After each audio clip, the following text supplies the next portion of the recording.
Good morning to everyone. Today, the subcommittee conducts its first oversight hearing of the Federal Communications Commission during the course of the 111th Congress. This hearing was postponed from the originally scheduled date in July, and one benefit of the postponement is that today we have a full complement of FCC commissioners before us. I'm pleased to welcome each of you this morning, and I would note that for Chairman Julius Jenenkowski and Commissioners Minion Clyburn and Meredith Baker, today marks their inaugural appearance before the House as members of the FCC. We look forward to seeing more of each of you in the months to come and to working closely with you as together we address the nation's telecommunications needs. Before commenting on current issues, I want to take this opportunity to commend Commissioner Copps for his leadership in helping to ensure the success of the DTV transition and serving as acting chairman with great distinction during a period of several busy months. Your commitment, Commissioner Copps, to consumer education and including the deployment of knowledgeable staff around the nation was essential to ensuring that the vast majority of households were prepared for the transition on the transition date of June the 13th.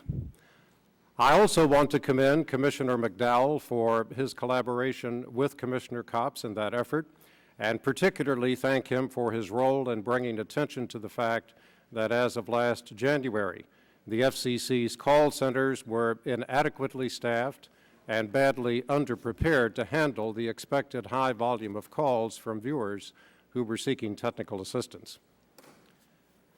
Chairman Jenenkowski, from our previous discussions, I'm very much aware of the priority that you're assigning to the creation of a broadband plan for the nation, which is due in mid-February of next year.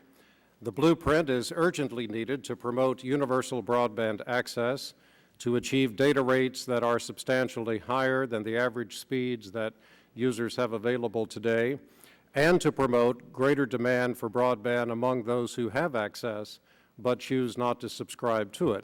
I know that you share these goals, and we look forward to working with you very closely as you prepare this plan, and look forward to the plan that you will present in the early months of next year. Many other matters are receiving both our attention and yours. I'll comment briefly on several of them and ask for any views you care to express this morning about these matters.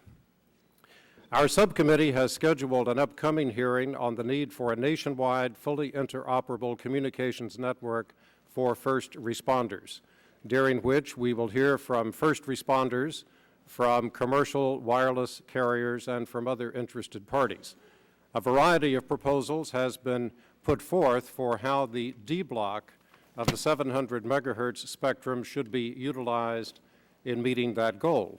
And if you've given attention to this matter and have any thoughts you would like to share with us this morning about how we can assure that our nation has fully interoperable communications capabilities for first responders, we would welcome those views.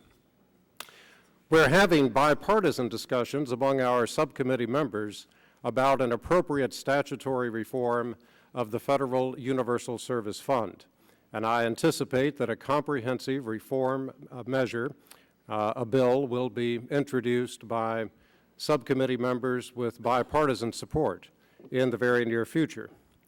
We have introduced with bipartisan support a measure designed to inventory the radio spectrum with the goal of making available additional spectrum for commercial wireless services. And later in this Congress, we intend to put forward legislation addressing broader needs with respect to wireless services, and a measure extending a clear set of privacy rights to Internet users.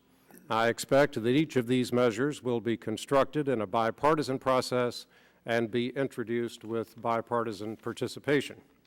Any views that you currently have on this range of matters and would care to express to us this morning, we would be very happy to hear. Today's hearing is an opportunity for Chairman Jenenkowski and Commission members to tell us about their agenda for upcoming efforts to enhance our nation's telecommunications capabilities.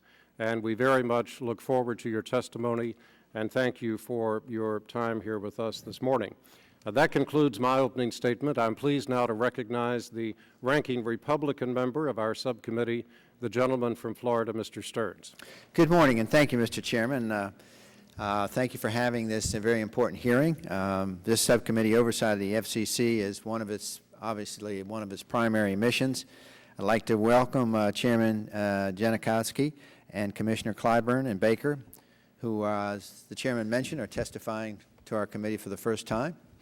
I appreciate your willingness to appear before us today so we better understand perhaps what your priorities are and how we can all work together. I also want to take this moment to thank Commissioner Baker for her work at the NTIA to make the DTV coupon program work despite the last-minute delays by my colleagues, so I want to recognize her for her strong efforts.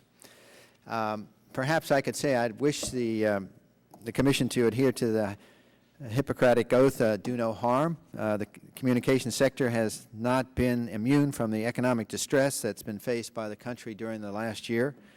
The FCC's goal should be to help the communications sector recover and, frankly, to encourage companies to invest in new facilities and equipment that will bring fast broadband connection faster to most Americans.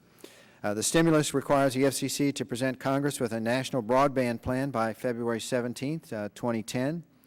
For broadband to reach its full potential in this country and be a truly transformative factor in our economy, the Commission must not undermine the climate it has helped to create over the last few years that is encouraging massive private investment in broadband. While many wring their hands over the OECD ratings and rankings, we are, I think, frankly, doing very well. The Pew Internet and American Life Project reports that 63% of U.S. households have adopted broadband as of April 2009, up from 53% in May 2008. By contrast, the European Commission says that only 36% of a European Union household have such service. From 2001 to 2008, the FCC charted the right course for the broadband market, employing a light regulatory touch to encourage this investment. The result was the exponential growth in broadband subscribership and bandwidth consumption. But a reversal by the FCC of the current regulatory framework would greatly undermine investment at a rather inopportune time. There's been some speculation about what the new commission is going to do about net neutrality regulations. Everybody wants the Internet to remain open and accessible, but many of us are concerned that adopting new policies involving net neutrality could impede network operators from bringing new Internet-based products and services that consumers want. At this stage of the game, when the Internet is still evolving, government intervention in the form of net neutrality regulation is both unnecessary and anti-consumer. Along with broadband, the Commission has opened multiple inquiries into the wireless industry. The wireless sector is a great success story and one of the real bright spots in the otherwise challenged economy today. More than 99% of the consumers have one or more choices in wireless carriers. More than 95% have 3 or more choices. More than 90% have 4 or more choices, and almost 65% have 5 or more choices today. Indeed, the U.S. wireless market is the second least concentrated of all the 26 OECD nations. So as a result, wireless consumers today are paying less for better services. In fact, between 1993 and 2008, the average local monthly bill has dropped from about $51 has dropped to $51 from $101 in constant dollars. During the same time frame, the cost per minute has dropped to 4 cents from 44 cents. From the average minutes of use has grown from 140 to 758, the most of any country. Now, on the subject of spectrum, I hope the commissioners and members of the subcommittee will work closely to secure additional spectrum for commercial use. As a recent press reports have noted, the explosive growth in the demand for bandwidth as consumers access new applications and upload user-generated content will tax the limits of carriers' capacity, probably more quickly than most of us realize. While advances in technology can help solve this problem, by allowing for the more efficient use of spectrum, policymakers will have to do our part by making more of this critical resource available. Many of our international trading partners are taking steps to make additional spectrum available in their markets. If we fail to do so, we risk ceding our global leadership in wireless service and innovation. So for this reason, I urge my colleagues to support the bipartisan spectrum inventory legislation, which I hope we can act upon this year, Mr. Chairman. As we can tell, the FCC will be very busy in the upcoming year and next year, and so I look forward to hearing from our witnesses. Thank you. Thank you very much, Mr. Stearns. The chairman of the Full Energy and Commerce Committee, the gentleman from California, Mr. Waxman, is recognized for 5 minutes. Thank you very much, Mr. Chairman. I want to welcome the full FCC here for our very first oversight hearing, and especially the new chair, Mr. Janikowski. I'd like to join you in thanking Commissioner Copps for his outstanding work as interim FCC chair. Under his able leadership, the digital television transition went well and the Commission got back to business, and thank you for your service. And I'd like to thank Commissioners McDowell and Baker for the important roles they played in the DTV transmission. We're all aware of their commendable efforts to help improve the transition. Chairman Janikowski, you take the helm at a critical time in communications policy, and I'm confident that you can continue Commissioner Kopp's work of getting the Commission staff organized, energized, and focused on consumers. I know that your colleagues at the Commission are enthusiastic about your collaborative leadership and your vision for the agency. I'm pleased that the Commission has already launched a comprehensive proceeding to craft a national broadband plan. This is of immense importance to virtually every aspect of our society and how we will function in the 21st century. The success of your work will be essential to the delivery of health care, education, to jobs, economic growth, to science and the arts, to journalism and the media. Indeed, your forthcoming national broadband plan is critical to America's competitiveness and leadership in the world. Of course, any broadband plan must address issues related to wireless broadband, including spectrum availability. The committee has before it a bipartisan spectrum inventory bill that would start the critical process of making more spectrum available for broadband services. The FCC will play a critical role in this process, and I'm confident that you understand the need to do so efficiently and quickly. We also need to consider ways we might expedite the construction of the wireless facilities that are critical to broadband deployment. This is an infrastructure issue that is critical to the successful deployment of broadband services. Simply put, without additional facilities, there will be no additional broadband. And I'm particularly interested to learn how broadband can help other initiatives important to this committee, including smart grid technologies and the health IT transformation. President Obama has made ensuring an open internet a central plank in his communications policy platform, and he has my full support. The internet is a vital doorway to opportunity for many, whether to distribute new content, to develop a new application, or simply to search for a new job. We must ensure that the internet remains the engine of economic growth and technological innovation that helps propel our people and our economy forward. The fears some have professed that net neutrality rules will stifle network investment have proven unfounded over the years. And most recently, over 2,200 public and private entities applied for broadband grants, and in so doing opted in to net neutrality rules. Industry will benefit from clarity, consistency, and predictability with regard to net neutrality. As a member who has worked hard to protect the intellectual property rights of our creative communities, I do not believe net neutrality and strong copyright protection are mutually exclusive goals. In fact, clear net neutrality rules should help broadband network operators explore innovative steps designed to stop the theft of online content. I know that our new FCC chairman shares my perspective on the importance of achieving both goals. For these reasons, I think that the time is right to formally establish through legislation, if required, the rules of the road with respect to net neutrality. Accordingly, I've asked Mr. Markey to add me as a co-sponsor to H.R. 3458, the Internet Freedom Preservation Act, and I will also continue to support Chairman Boucher's efforts to lead willing parties to a negotiated solution.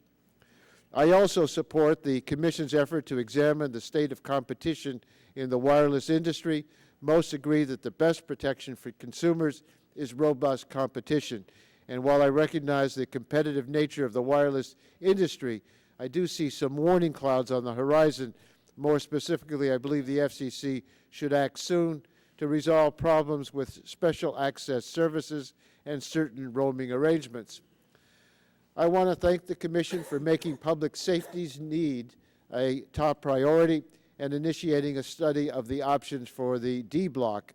We must act soon to improve the state of public safety communications, and I'm anxious to review your plans and to work with you to ensure we find the most effective way for the public safety community to obtain access to the spectrum it needs.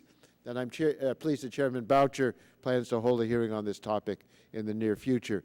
Clearly, I've only touched on a few of the critical issues before the new FCC, but I'm encouraged by the new spirit of comity and collaboration that you all espouse, and I'm hopeful the Congress will approach these important policy issues in the same manner. Look forward to your testimony in the hearing. Thank you, Mr. Chairman. Thank you very much, Chairman Waxman. The gentleman from Michigan, Mr. Upton, is recognized for 2 minutes. I'm going to waive. The gentleman from Michigan waives his opening statement and will have 2 minutes added to his questioning time for our witnesses this morning. The gentleman from Illinois, Mr. Shimkus, is recognized for 2 minutes. Thank you, Mr. Chairman. I'll try to go quick also. I appreciate the commissioners present and the opportunity to sit down with most of you.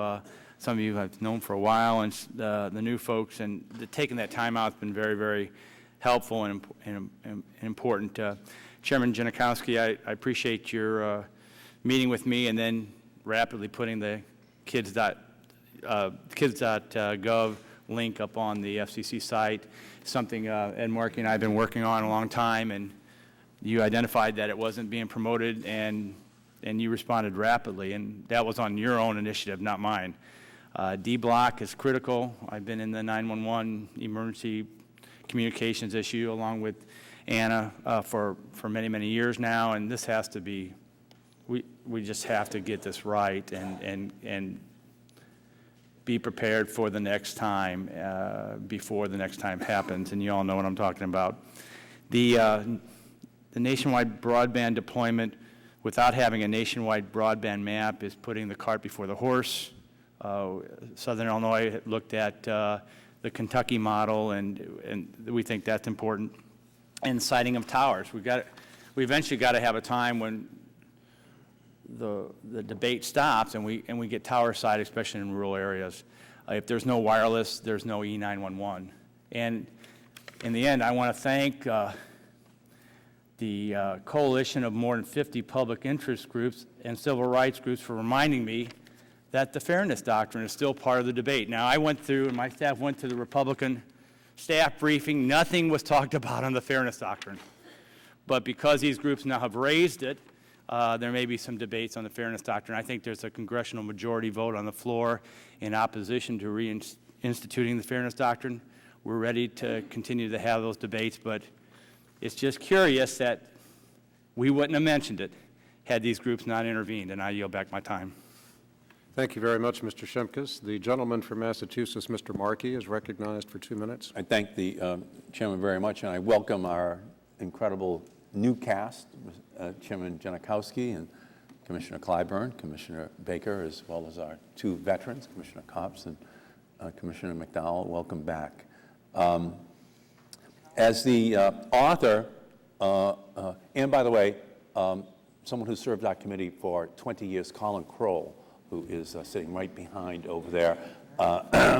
He's just sitting over their shoulder instead of mine, as he has for all these years. As the author of the amendment requiring the development of a national broadband plan by next February, I am particularly interested in the Commission's progress in this area. The National Broadband Plan is among the most significant things the Commission will do since the implementation of the Telecom Act of 1996, and it is essential that we get it right. I would emphasize the opportunity we have given to you, and I urge you to dream big in terms of the plan you put together for our country.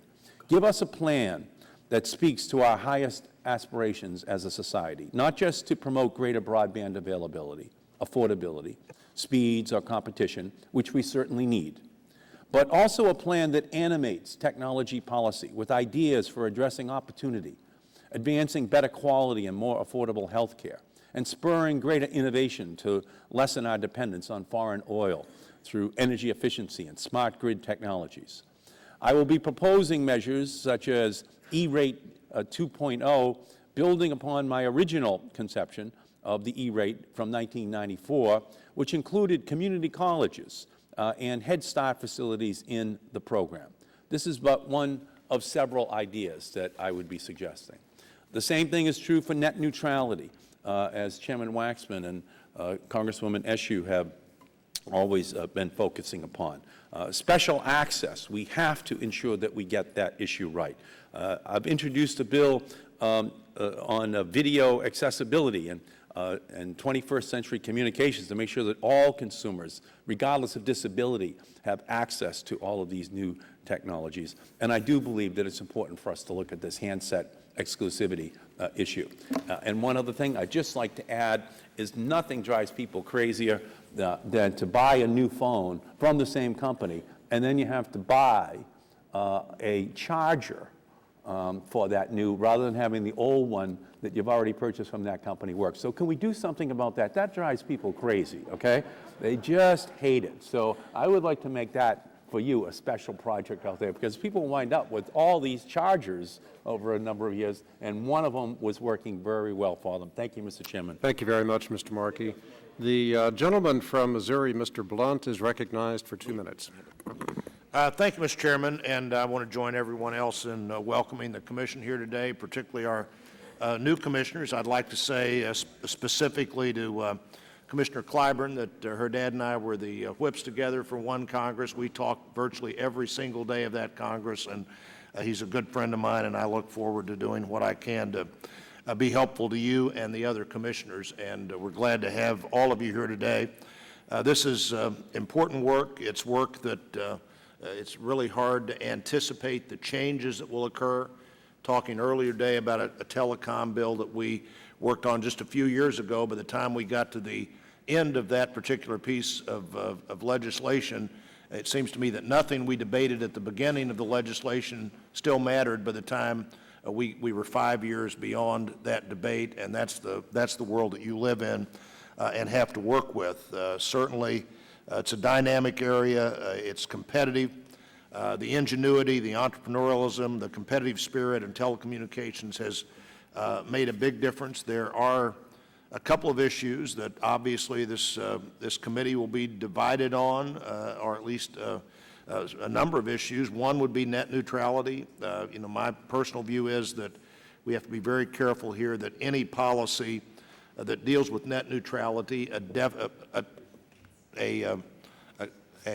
topic that the definition constantly seems to change on what it means. We have to be careful with net neutrality that we don't undermine both the ability of network managers to allow for efficient flow of traffic and that we don't undermine the ability of the private sector to get the funding and investment that they've grown accustomed to. Second, I want to join Mr. Shimkus in expressing my concern about any return to the so-called fairness doctrine, and also any return to that doctrine through some sort of new definition of localism that would really have as its objective returning to that doctrine. There are lots of issues that we'll be talking about today and in the future: spectrum allocation, handset exclusivity, a national broadband plan, and many others. This is an incredibly important assignment for our two commissioners who continue to be on the commission, for the three of you, including the chairman that joined them, and I hope we can be helpful in your work. And certainly we're going to be incredibly interested in the work that you do, and we're glad to have you here today. Thank you very much, Mr. Blunt. The gentleman from Michigan, Mr. Stupak, is recognized for 2 minutes. Thank you, Mr. Chairman, for convening this hearing. I want to welcome our returning witnesses, Chairman Janikowski, Commissioner Copps, and Commissioner McDowell, as well as our new witnesses, Commissioners Clyburn and Baker. Welcome. Today's hearing represents an opportunity for a fresh start for the agency and for the telecommunications industry. Last year, after an extensive investigation by our Subcommittee on Oversight and Investigations, the committee issued a report titled Deception and Distrust, detailing the mismanagement that had occurred at the FCC over the past few years. This mismanagement included the manipulation and suppression of reports and data that did not agree with the former chairman's agenda, and a lack of unfettered access to expert FCC staff by the commissioners. I don't want to rehash the specifics of the report, but I encourage you, if you have not already, to read it. The FCC has an enormous responsibility coupled with extensive authority to make decisions that affect the lives of millions of Americans and billions of dollars in private and public money. With so much at stake, it is your duty to ensure that the regulatory decisions you make are done in a transparent manner and are based on facts. Not everyone will be happy with what you decide, but they should at least feel that they had a fair opportunity to present their case before the Commission. The best way the FCC can promote private investment and innovation within the vast and diverse telecommunications market is to provide certainty, the certainty that the FCC will consistently make regulatory decisions in a timely, thoughtful, and fair manner, which benefits consumers and promotes competition. I look forward to discussing with you a number of issues, old and new, that are pending before the Commission. Thank you for being here, and thank you, Mr. Chairman. Thank you very much, Mr. Stupak. The gentlelady from Tennessee, Ms. Blackburn, is recognized for 2 minutes. Thank you, Mr. Chairman. Welcome to all of you. We have talked about different issues that are going to come before us, and of course we're going to look forward to working with you on these. I want to highlight just a couple of these as we start our hearing today. Net neutrality and control over the Internet is something that is important to me and to my Tennessee constituents and content producers. It is a very important issue. I think we all agree that the market is very competitive and it shows no signs of failure, so I'm very weary of talk or efforts to increase regulations where there is really no compelling case to do so. And it's been very well documented, the investment that is taking place by the technology companies into product and cutting-edge technologies and services, and I fear that doing anything to thwart that investment or to disincentivize these companies would have broad repercussions. And I hope that you all will take that into account before you move forward with any kind of implementation. The other component of that is broadband, and the investment in broadband does result in jobs. And if companies are not able to control their content, then they're going to have less money to make those investments and to create new employment opportunities. And seeing investment in infrastructure remain strong has been encouraging. And I'd read a Brookings Institute study that showed where a 1 percentage point increase in broadband penetration in a state, that led to a 0.2 or 0.3% increase in employment numbers, and I think that's worth looking at. Appreciate you all being here. Look forward to the conversation. You'll back my time. Thank you very much, Ms. Blackburn. The gentlelady from, the gentleman from California, Mr. McNerney, is recognized for 2 minutes. Thank you, Mr. Chairman, for convening today's hearing. And I want to thank Chairman Janikowski, Commissioner Copps, McDowell, Clyburn, and Baker. I'm looking forward to getting a chance to know your opinions on these issues and getting to know you personally a little bit this morning. The FCC is working on a range of important and timely issues. However, I want to focus my attention on a couple of areas. Specifically, the Commission will offer its insights on competition in the special access market. This is of particular importance to numerous stakeholders, in the telecommunications industry, and the matter is now pending before your commission. I look forward to working with the commission, with my colleagues on the committee, and with the various stakeholders to find balanced policies. I'm also interested in hearing on the commissions regarding the length of comment periods in response to notices of inquiry. The FCC has an obligation to move forward quickly, but the industry stakeholders should have sufficient time to analyze the proposals, and I want to understand what your thinking is in terms of how those periods are determined. Now, our country faces some important challenges of personal interest to me, namely net neutrality and cybersecurity. Regarding cybersecurity, we now face some very big challenges and very great exposure, both in economics and in national security, that prompts me to urge you to move forward aggressively in that area of cybersecurity. And as we hear from the FCC on these and other issues, I'm confident that we can work together to find solutions that make a lot of sense for everyone. So thank you for coming, and I yield back the balance of my time. Thank you very much, Mr. McNerney. The ranking Republican member of the Full Energy and Commerce Committee, the gentleman from Texas, Mr. Barton, is recognized for 5 minutes. Thank you, Mr. Chairman. I want to compliment you on your timing. I've been here all of 15 seconds, so that's pretty good. We aim to please. Yeah. Let me welcome, well, let's hope we keep that attitude. You know. I want to welcome our full commission to the Energy and Commerce Committee. We have 2 veterans and 3 rookies.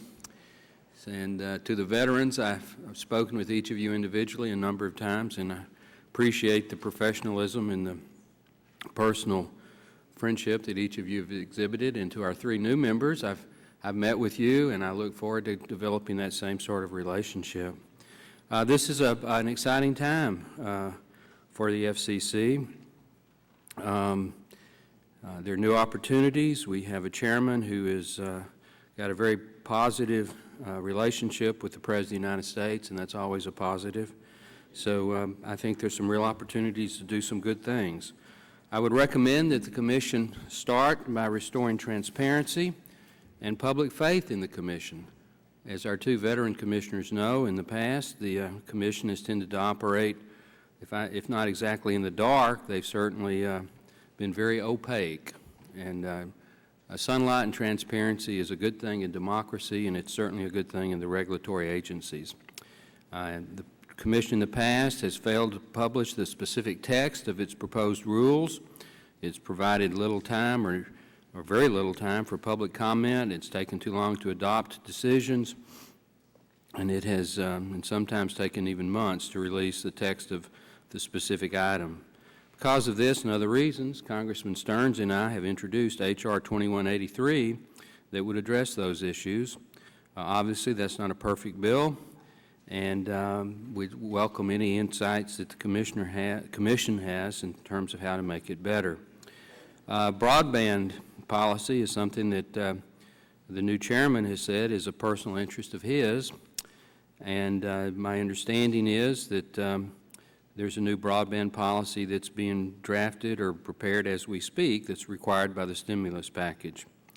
Keep in mind that the state of broadband adoption in the United States is actually better, at least in my opinion, than those that allege it is not for self-serving interest in terms of getting more regulation or more public dollars or whatever.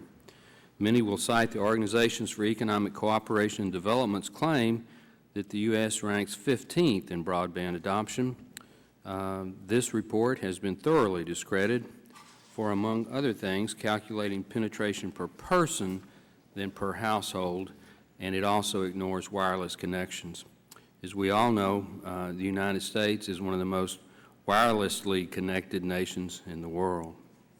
Broadband adoption in the United States has been rapid, considering the size and geographic diversity of our country.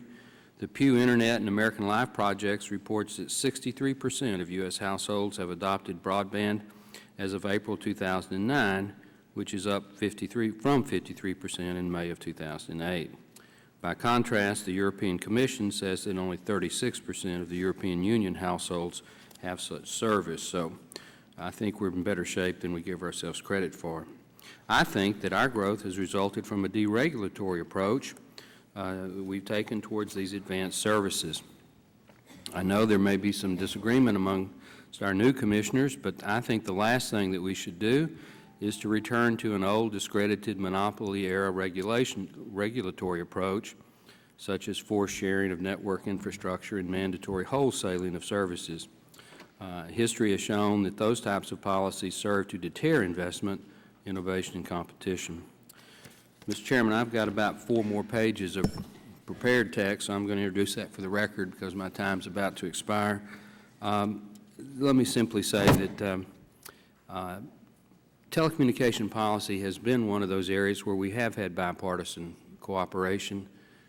We just finished the DTV transition. Commissioner Baker had something to do with that at her previous post, and Commissioner Clyburn has had an impact on that down in South Carolina, and of course our 2 current commissioners were very involved in that, and the chairman has had quite a bit to say about it in his prior private life. So that's, I think, a success and how we can work together, and broadband policy and net neutrality are 2 areas that still need to be worked on, that hopefully we can have that continued bipartisan success. With that, Mr. Chairman, I yield back.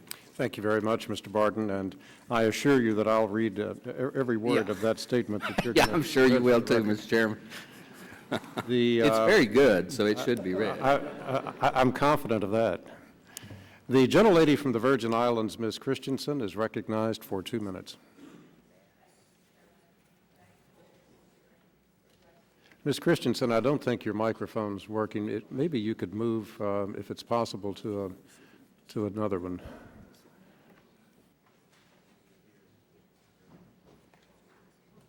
We have a little technical problem here in the Communications Subcommittee. Is this one working? That one's working. Okay. Thank you. Gets me closer to the committee anyway. Thank you, Chairman.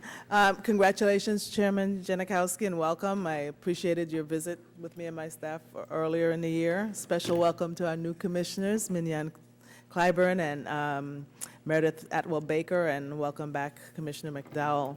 A special thanks to Chairman Copps for your leadership during a particularly challenging time, but as all of you have said in your testimonies, the challenges have just begun. I also want to acknowledge the helpfulness and responsiveness of the Congressional Affairs staff. They're great examples of the staff that you've praised throughout your testimonies. One thing that really stands out as I looked at your resumes and some of your statements and the ones you prepared today, that in addition to the intimate familiarity with the depth and breadth of the field of telecommunications, is the diverse and dynamic experience you each bring to the task, and that will make for a very strong commission, prepared to tackle the also very dynamic and diverse challenges. Chairman Janikowski, I commend you for your methodical, science-based, data-driven approach to these challenges and the in-depth reviews that have taken place or are underway. Commissioner Clyburn, you spoke a lot on the need to think about the impact on the consumer. I see some of that reflected in other comments, and I look forward to the outcome of a review on minority and women-owned ownership in the industry and the strategies developed to address the lack of diversity. Lastly, my daughter, who took it upon herself to call one of my carriers to find out why I got a Bluetooth that I had not ordered and she knew that I would probably have just kept. Well, thank you for the work that you do to make sure consumers like me know what services I have and what I'm paying for. So we're pleased to have you here before the committee this morning, and I look forward to your testimonies and to working with all of you. Thank you very much, Ms. Christensen. The gentleman from Georgia, Mr. Deal, is recognized for 2 minutes. Thank you. Welcome to all the commissioners here today. As you hear from these opening comments, it indicates the diversity of the issues before you, and I appreciate that fully. I want to focus, and I will do so in my questions, on one specific area that continues to be a problem that I think is growing larger every day, and that is the issue of content exclusivity contracts coupled with the licensing that is under your jurisdiction. Now, in the broad general scope of things in the TV video marketplace, we all generally talk about that in terms of retransmission consent authority. I am now growing more concerned about that same problem in the radio marketplace. And my question later on to you will focus on that.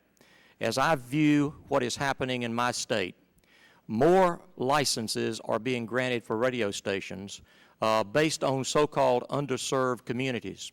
The only problem is that when the license is granted, there may be a tower somewhere close to that community, but the actual station itself is located in another community. In fact, in some instances where 3 or 4 separate licensed facilities are in the same building. That, coupled with the content exclusivity, I think creates a monopoly in the marketplace. And I do not know to what extent you have authority to deal with that. I don't know whether or not you even look at the issue of content exclusivity contracts when you are considering the issuance or consolidation of the licensing portion of this agenda. So I will explore that more completely with you, and I can assure you it has everything to do with Georgia football. Thank you, and I'll yield back my time. Thank you very much, Mr. Deal. The Chairman Emeritus of the Full Energy and Commerce Committee, the gentleman from Michigan, Dingell, is recognized for 5 minutes. Mr. Chairman, I thank you. I commend you for this hearing and for the fine job you're doing as chairman of the subcommittee. I want to express a warm welcome to our witnesses today and to you, Chairman Ganachowski. It is my hope that under this new leadership, the Federal Communications Commission will again enjoy a collegial and productive relationship with this committee. Much that falls under the purview of the FCC, including universal service reform, spectrum auctions, broadband development, wireless competition, requires the attention of this committee. And my colleagues and I will welcome the willing cooperation of the FCC in addressing these matters. I intend to focus my questions today on several questions of great public and personal concern. First, as our witnesses know, I have a keen interest in a thing called forbearance at the FCC. I've introduced legislation H.R. 400, the Protecting Consumers Through Proper Forbearance Procedures Act, to correct what I perceive as a defect, a serious defect, in Section 10 of the Communications Act of 1934. And I will be inviting your comments, gentlemen and ladies, on that portion of your jurisdiction. And I am concerned that unwise actions are being cloaked in inaction down at the Commission. Second, pertaining to special access, I'm interested to hear what progress, if any, FCC has made in collecting adequate data to determine the state of competition for high-capacity data services. Third, I will enjoy a candid discussion with our witnesses, I hope, about the rule pending before the Commission addressing interference between wireless communications services, that's WCS, and satellite digital audio radio services, or SDARS. As my time is limited, I may not be able to address all these questions properly, and so with the permission of the chair, I will submit questions for the record. I also will be requesting that members of the Commission respond to questions with a yes or no answer in the interest of time. So members of the Commission and Mr. Chairman, welcome to the committee this morning. I think we will have an interesting and useful discussion today, and I thank you for your presence. Thank you, Mr. Chairman. Thank you very much, Mr. Dingell. The gentleman from Michigan, Mr. Rogers, is recognized for 2 minutes. Thank you, Mr. Chairman. Mr. Chairman and Commissioners, thanks for being here today, and I look forward to getting to know the newer commissioners. Welcome. Mr. Markey challenged you to dream big. I just hope you're not dreaming big of government intrusion. And I hope that you look at each issue with the notion to encourage investment. And there are issues certainly that we're concerned about, the fairness doctrine, broadband. I mean, there is a way that we can do this to encourage private investment like we've never seen before. And it is in your hands to do that. And I hope that's the call that you'll take and not get into the temptation for net neutrality. There's been some disturbing comments from public comments about the FCC regulating broadcast and print media. I hope that you will resist the urge to go beyond what is a standard decorum of government involvement in the media. That's very, very concerning to me, and I know many on this committee, and we'll be watching awful closely to make sure that the FCC provides a level of certainty in things like special access and a broadband plan that allows the private sector to invest. And with that certainty, and the quicker the better, with that certainty, we will have, I think, a very competitive broadband plan for the United States, as well as a free and open media that we, I think, all have grown to understand and respect. And so with that, I have a statement, Mr. Chairman, for the record, and I look forward to having the opportunity to sit down individually and meet you all, and Godspeed on what I think is going to be a very exciting time for this commission, and I yield back my time. Thank you very much, Mr. Rogers. The gentlelady from California, Ms. Matsui, is recognized for 2 minutes. Thank you, Mr. Chairman. Thank you for calling today's hearing. I'd also like to thank Chairman Janikowski and the commissioners for being with us this morning. This is a new commission with some new members, the new chairman and Commissioners Clyburn and Baker, and I congratulate you on your recent confirmations, and I look forward to working with all of you with the challenges facing us in this day and age. It's been widely noted that over the last several years, the FCC may not have been as focused on the issues that are important to consumers and the marketplace in general. Whatever the opinion, I believe that there is a need for reform, creativity, and thoughtfulness moving forward to ensure fairness and competition in the marketplace. The FCC has a central role to play in moving our economy forward and creating jobs by expanding broadband access across the country. To help close the digital divide for millions of hardworking families, we must also address the affordability of broadband services as more households have greater access to the internet. That is why I'll soon be introducing legislation that will expand the Universal Service Fund's Lifeline Assistance Program for universal broadband adoption to help more lower-income Americans living in urban and rural areas in subscribing to affordable broadband services. I'm also particularly interested to hear how the National Broadband Plan will help. And this includes households, schools, libraries, health facilities, amongst others, in urban underserved communities achieve greater access to broadband services. I'm also interested in hearing how the Commission plans to address public safety issues so that agencies, local law enforcement, and households better communicate during emergencies. And on the issue of special access, the Commission should soon update the data needed to evaluate the level of competition in the marketplace. Spectrum availability will be key to increased competition, improving public safety, and to encourage new and innovative services. I'm looking forward to working with my colleagues and the Commission on all of these important issues moving forward. And I thank the Chairman for holding this important hearing today, and I yield back the balance of my time. Thank you very much, Ms. Matsui. The gentleman from Arizona, Mr. Shadegg, is recognized for 2 minutes. Thank you, Mr. Chairman, and thank you for holding this hearing. I've always found the hearings you held in the past in the Energy Subcommittee to be informative, and I expect nothing less here today. I want to welcome all of our witnesses and express my appreciation for their testimony here. I'm anxious to hear it, and therefore I'll keep my own remarks relatively brief. The FCC has played and continues to play a vitally important role as our technology and capabilities have advanced. I look forward to learning more about the priorities of the agency and how we can work together. My particular emphasis, however, is on ensuring that the market is as competitive as humanly possible.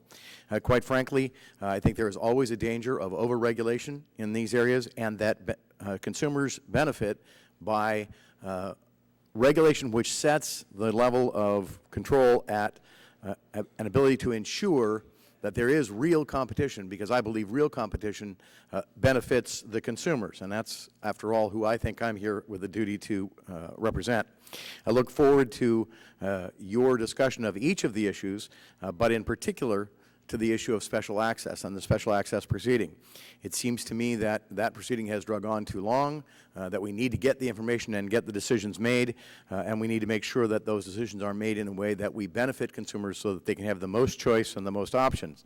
I think it is critical that action on that proceeding occur as quickly as possible.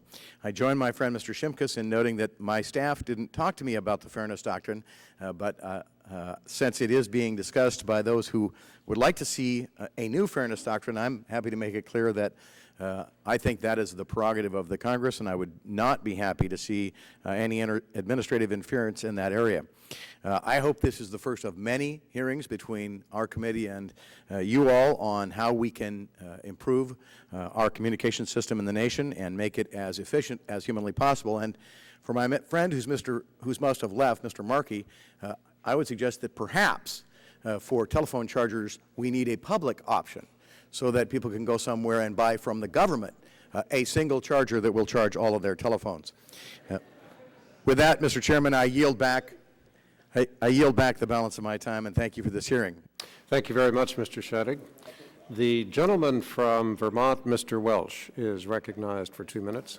Thank you very much. You know, I'm thinking about what Mr. Stern said.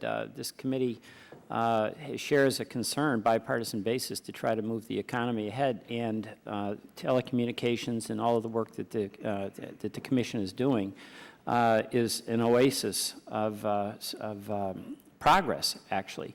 So it's incredibly important for each and every one of us in our districts that we have the best possible telecommunications policy. I welcome the new members who have been recently appointed to the Commission. And I introduced myself as a new member of the committee. And what's tremendous, I think, is we've got terrific people on this committee who share your common goal to work together, because if we're going to build a national economy and strengthen it, we're going to have absolutely best telecommunications policy in the world. So I wish you good luck, and I will enjoy working with you for the betterment of the economy here in the country. Thank you. Thank you, Mr. Welsh. The gentleman from Oregon, Mr. Walden, is recognized for 2 minutes. Thank you, Mr. Chairman. I'm going to waive my opening statement in lieu of extra time. I do want to welcome the commissioners. Thank you very much, Mr. Walden.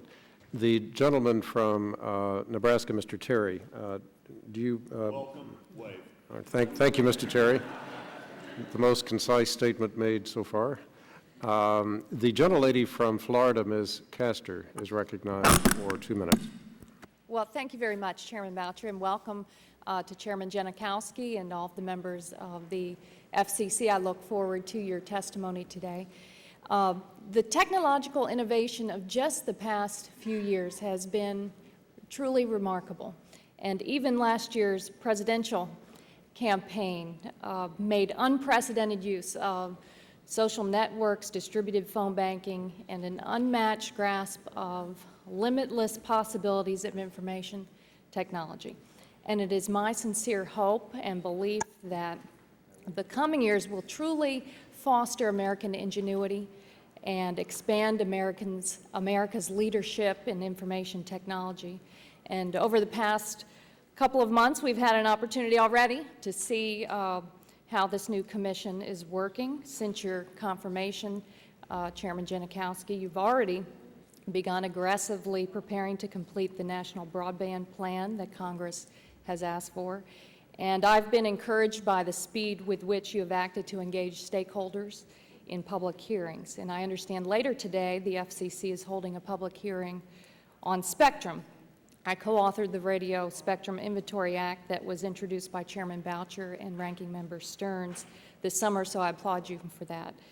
The FCC has a very full plate with issues like the spectrum and the broadband plan, the D-block, and your work on wireless competition and transparency for consumers. All require very serious decisions to be made, and I commend the Commission for its work so far. As you settle into your jobs, we're all intently interested in your plans and outlook, so I look forward to your testimony. Thank you very much. Thank you, Ms. Castor. The gentlelady from California, Ms. Eshu, is recognized for 2 minutes. Thank you, Mr. Chairman. Welcome, the full FCC. This is great. I'm very excited. Chairman Janikowski, welcome. We're very proud that you're going to be leading the commission to the two commissioners that are the mainstays from the previous commission. We thank you and salute you, and certainly to Commissioner Copps. I think that you've just been a force of nature in terms of what you've done and what you went out all over the country to speak to the public interest, and for your magnificent work as the acting director. Thank you to you. We're all grateful to you and very, very proud of you. Commissioner McDowell, it's always a pleasure and a privilege to work with you. And to the two new commissioners, two women on the commission, how proud we are of you, and what you bring to the commission is nothing short of extraordinary. I think putting all of that together, we have the opportunity to have a commission that really is going to be a 21st century commission. And we need to seize the opportunities and really shape our collective destiny when it comes to telecommunications. And there are so many opportunities to do that. So we all want to work with you in order to accomplish that. I think that the FCC needs to be able to anticipate change, understand and identify the changes that are going to define us as a country. We need to complete rulemakings in a timely manner that keep abreast of industry dynamics. I think the FCC needs the structure and the financing to accomplish these goals, and you need to tell us how you think and what you need in order to make this happen. I think that you're all aware of what my guiding principles are behind my concerns about commission policies. I want to see a competitive environment that encourages innovation and business development, not a world where big fish eat little fish. I'm tired of that, most frankly, and I don't think it's gotten us very far. I want to know how you plan to nurture a healthy, competitive environment. I think that you know that Congressman Markey and myself have introduced net neutrality legislation that will bring about a free and unfettered access to the Internet. A free net might as well not be a net at all if people can't receive broadband. I mean, I think it's as simple as that. So I actively support modern broadband standards that will guarantee equal access for this really highly essential resource for everyone in our country. And we need high speeds that rank with worldwide standards. We shouldn't be starting with the slowest and then working our way up. It'll be the 22nd century, and there'll be a longer list of countries that are ahead of us. So welcome to the new commissioners. Thank you to the two that have really held down the fort, and to Chairman Janikowski, to each one of you. I genuinely look forward to working with you to accomplish what needs to be accomplished for our country. Thank you. Thank you very much, Ms. Eshoo. The gentleman from North Carolina, Mr. Butterfield, is recognized for 2 minutes. Thank you very much, Mr. Chairman. I, too, would like to thank all 5 of the commissioners for coming forward today to have this conversation with us. I look forward to working with each one of you. Today, I'm looking forward to hearing about the progress of the National Broadband Plan that Congress required as part of the Recovery Act.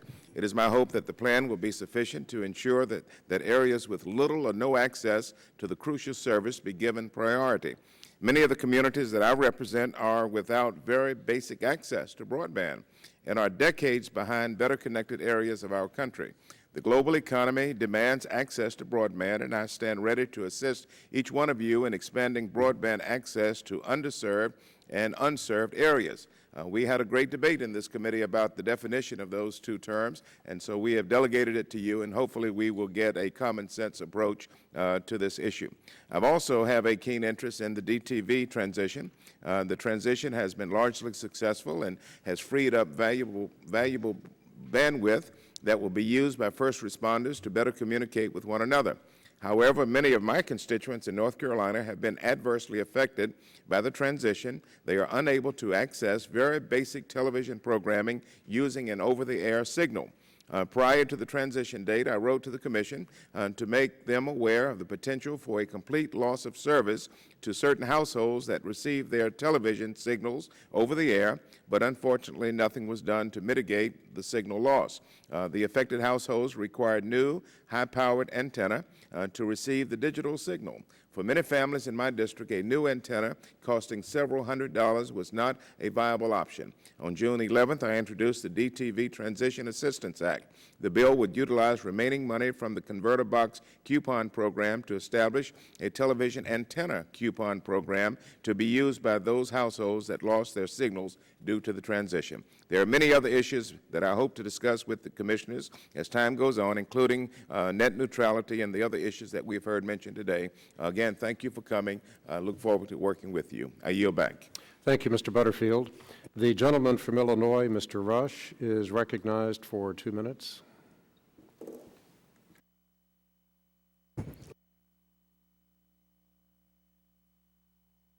Mr. Rush, I think your microphone's off. Thank you. Thank you, Mr. Chairman. In biblical scripture, there is a phrase that says that weeping may endure for a night, but joy comes in the morning. And as I look out at the FCC commissioners, my heart is jumping for joy because we have endured 4 years of the midnight, or 8 years of the midnight, and now you represent the joy of a new day and the dawning of a new era at the FCC. And I certainly want to commend you, each and every one of you. Chairman, I think that you are very capable of leading this charge. And my friend, Commissioner Copps, I just know that you feel vindicated in that you have been like a lone soldier there at the FCC fighting for those issues that are of vital concern to the American people. Broadband is a key factor when one attempts to maintain or improve one's condition of lifestyle in our nation today. Broadband, as you know, is fundamental to information gathering and sharing among American people. Its economic importance should be obvious. It literally is the difference maker in the future of many of the families in our nation.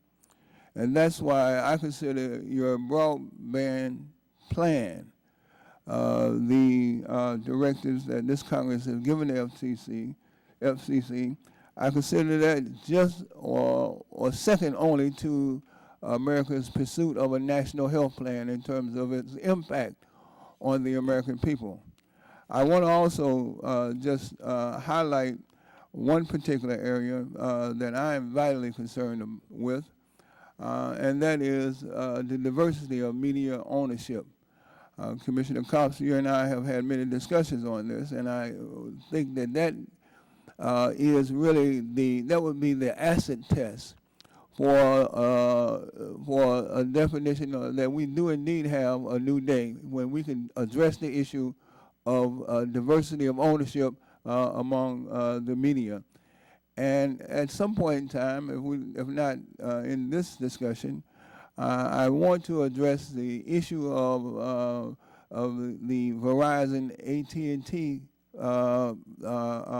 debacle, as I would determine, that really squandered an opportunity for there to be diverse ownership, particularly as it relates to minorities in that particular sale. So that would be the test decision or the test case that I would look at in terms of how the FCC squandered an opportunity to move this nation forward and to have fairness in terms of media ownership. Thank you, Mr. Chairman. Thank you very much, Mr. Rush.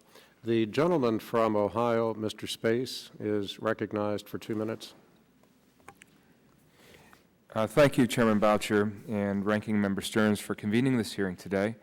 And I very much appreciate the time of our witnesses, the distinguished chairman, and the commissioners of the FCC. Thank you for joining us. The topics of today's hearing are many, but I wish to focus on the Commission's work on the National Broadband Plan. As we all know, the American Recovery and Reinvestment Act states that the FCC shall develop a plan to ensure that all Americans have access to broadband.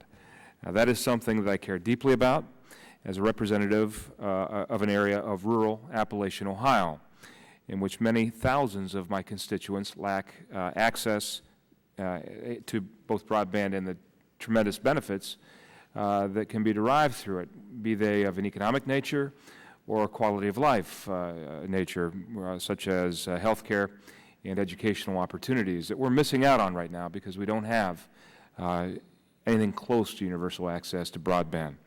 Last Congress, I introduced the Connect the Nation Act to provide grants to public-private partnerships selected by states to work on deploying broadband technology. Early this year, I pushed House leadership to include funds for broadband expansion in the Recovery Act.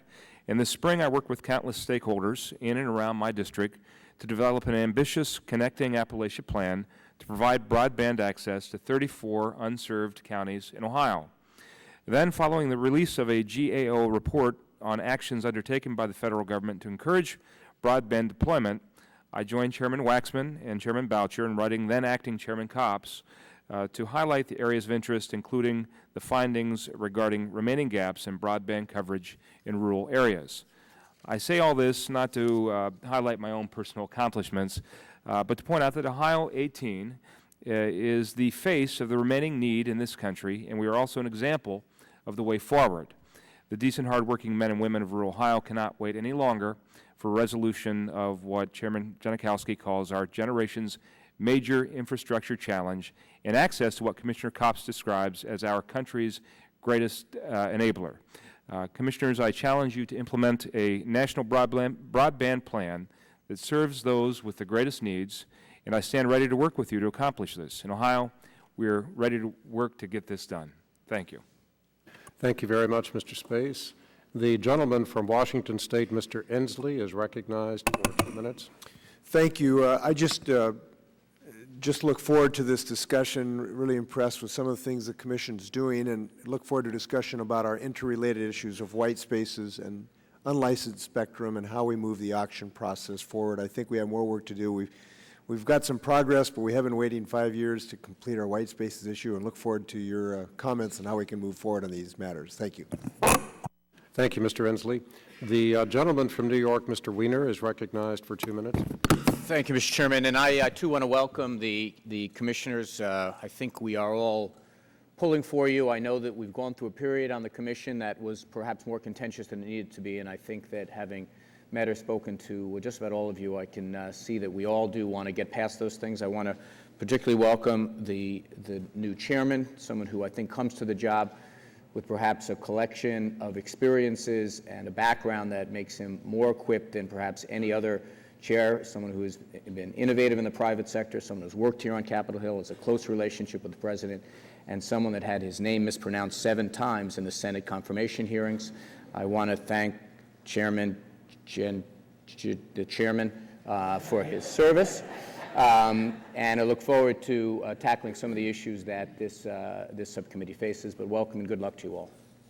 Thank you very much, Mr. Weiner. The gentleman from Pennsylvania, Mr. Doyle, is recognized for 2 minutes. Thank you, Mr. Chairman. Good morning and welcome to the Commission.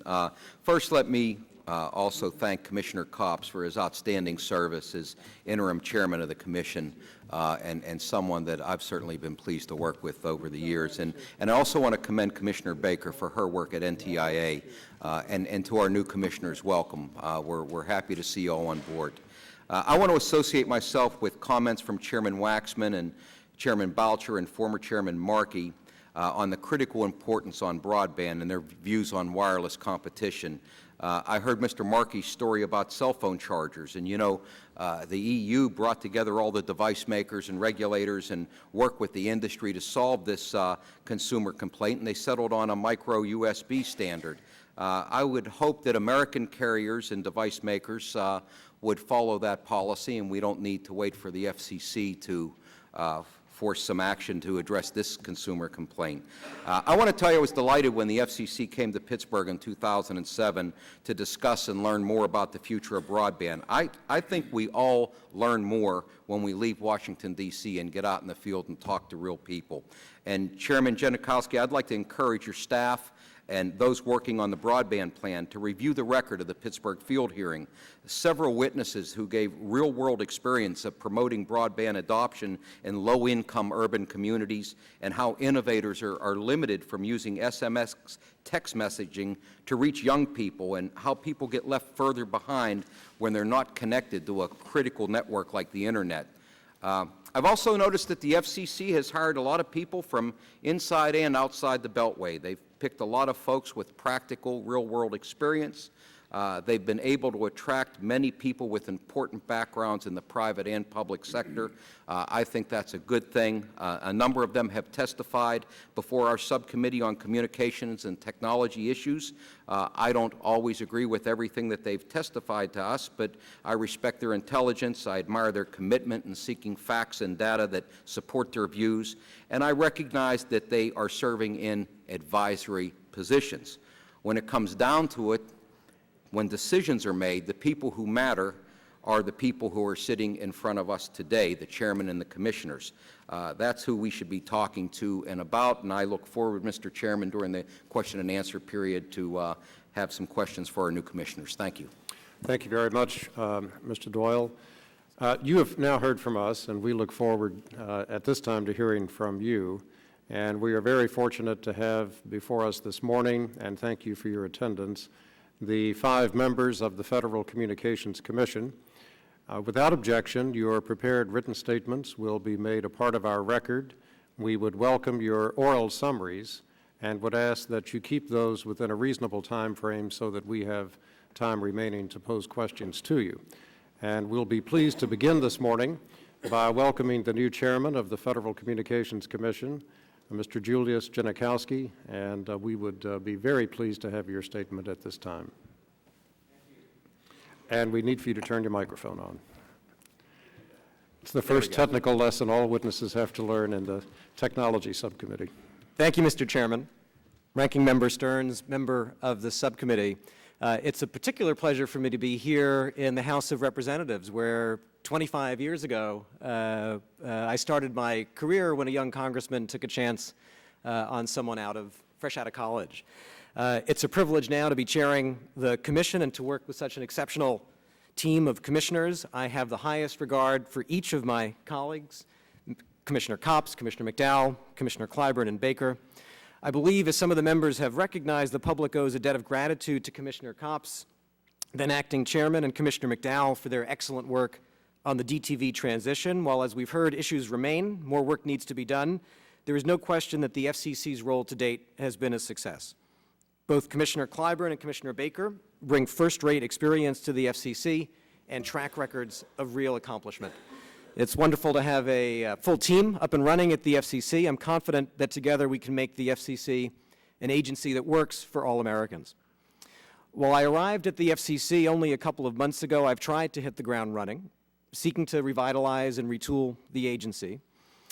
I've begun by articulating strategic principles that include fostering investment and innovation, promoting competition, protecting and empowering consumers, children, and families. These principles require work in a number of important areas: developing a national broadband strategy, unleashing spectrum so that the U.S. can lead the world in mobile, helping deliver state-of-the-art public safety communications networks for our country, promoting a vibrant media landscape in the 21st century that serves the public, and reforming the FCC itself so that it can become a model for excellence in government. I have detail in my written remarks on these topics. Let me summarize them here. First, the National Broadband Plan. We have been working hard on broadband, which I believe is our generation's major infrastructure challenge. Robust, open, affordable broadband can be our platform for sustainable economic growth and opportunity for all Americans. In April, under then Acting Chairman Copps' leadership, the Commission began the effort to develop the National Broadband Plan mandated by Congress. In July, as part of my first Commission meeting, we heard a work plan for meeting our February deadline, which is coming up very quickly. In developing the National Broadband Plan, the FCC is conducting a data-driven process with unparalleled opportunities for public participation through public workshops, requests for comment on concrete questions, the use of new media and technology, including a website, broadband.gov, a new blog, Blogband, IdeaScale, and other platforms for public participation. We're at the very early stages of this work, but thousands of Americans have already connected to the FCC, learning about the Commission's work and offering real and substantive comments, which we're incorporating into the record. We're using these and other tools to reach out beyond the Beltway to all Americans, individuals and businesses, because all Americans are stakeholders in the broadband plan. Second, the Commission in August approved notices of inquiry that address the key topics of innovation, investment, competition, and consumers. Our wireless innovation and investment notice of inquiry focuses on the Commission's particular responsibility for managing spectrum, a unique and scarce national resource. It recognizes the vital importance of innovators and entrepreneurs to the work of the FCC and seeks input and ideas for how the FCC can best maximize investment and innovation in the mobile industry. It asks, is there anything the Commission should do that it's not doing to promote investment and innovation? Is there anything the Commission is doing that it shouldn't do, where that would better promote innovation and investment? The goal of the wireless competition notice of inquiry, which we also approved, is to build a solid analytic foundation for predictable, fact-based competition policy in the wireless sector.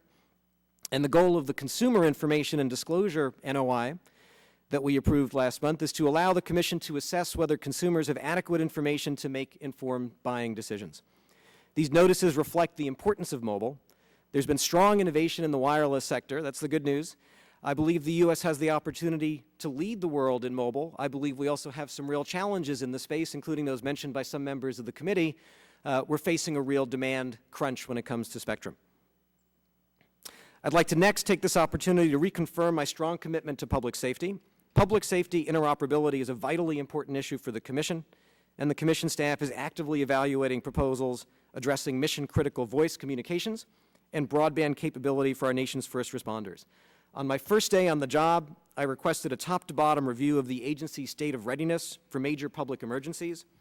Admiral Jamie Barnett, our new leader of our Public Safety and Homeland Security Bureau, led that review. We released the results of the review on September 8th, and they are summarized in my written statement. The bottom line, the review confirms that the FCC stands ready to respond to communications emergencies, but the report also reminds us that the agency must continuously strive to maximize its readiness, to ensure that it's prepared to meet its vital mission in the digital age, and to work toward helping our country's first responders deploy 21st century technologies in support of their operational requirements. Along with starting work on our strategic priorities, we're also working toward the FCC becoming a model for excellence in government. One of my first acts as chairman was to appoint a universally respected senior staffer as special counsel for FCC reform. She's working alongside our new managing director, who has 15 years of very relevant experience in the private sector, our new general counsel, and our director of strategic planning on FCC reform. They're looking at all ideas to improve the operations and processes of the FCC to achieve the goal that I've laid out, having the FCC become a model for excellence in government, a model information agency for the communications age. Our reform agenda is extensive. Highlights include a careful review of FCC processes, an examination of the Commission's data collection, analysis, and dissemination, licensing comment and complaint filing systems, modernizing our information infrastructure, and our financial operations. Now, I will say that I've learned a few things during my brief tenure so far as chairman. For one, repeating relentlessly is sometimes necessary. Many have asked, and I state again, I do not support reinstatement of the Fairness Doctrine, either through the front door or the back door. I believe deeply in the First Amendment and oppose any effort to censor or impose speech on the basis of political viewpoint or opinion. Now, finally, while I have not had the opportunity to meet individually with all members of the committee yet, I hope to do so. I have had the privilege to meet with many of you. Those conversations and those meetings have been constructive. I was happy to hear Mr. Shimkus mention our action on kids.gov. From Congressman Terry, we learned about Blue Valley Meats, a terrific business in Nebraska that developed that used broadband to better distribute, to grow its business. It's just a great example of small businesses using broadband to grow, create jobs all over the country, and we reached out to Blue Valley Meats in connection with our broadband process. Congressman Walden, when I met with him, suggested that we do something that I thought was just a great idea, that we get our Media Bureau staff and sit down with broadcast engineers and see what kind of ideas we could generate to better improve the processes of the FCC. That has happened, and it's resulting in some concrete actions. I spent time with Congressman Eshoo at a hospital in Palo Alto, where we saw some of what broadband can offer, an incredible use of technology, imaging technology and broadband around remote diagnostics that allow for diagnosing of newborns with a disease that causes blindness in a way that when you see, you just think, this needs to be available to all Americans. It's available in Palo Alto. It should be available everywhere. Those are the kinds of things we're thinking about in connection with our broadband plan. Let me stop there. These are but a few of the examples. I look forward to more conversations with each of you in the months ahead and concrete, actionable ideas that we can implement at the FCC. You can be assured that my goal for the FCC is to be a resource to this committee, to be open, fair, responsive, and as I said, to have the FCC be a model for excellence in government. Thank you for the opportunity to appear before you today, and I look forward to answering your questions. Thank you very much, Chairman Janikowski. Commissioner Copps. Chairman Boucher, Ranking Member Stearns, members of the subcommittee all, let me first express my very real gratitude for your incredibly generous statements today, and more specifically for your support and guidance, particularly during those 5 months plus that I was privileged to serve as the Commission's acting chairman earlier this year. Those were just incredibly busy and eventful months, dealing first and foremost with the DTV transition, and also launching a truly historic proceeding growing out of the mandate from Congress for the Commission to develop a national broadband plan. I am pleased that we were able to navigate through this period, and I am incredibly optimistic about the future of our new Commission. Chairman Janikowski brings tremendous intellect, experience, and commitment to his job, and he is off to a fine start. In addition, I tremendously value my relationship with my good friend and colleague, Commissioner Rob McDowell, who made a world of difference in the success of our DTV program during those months while I was acting chair.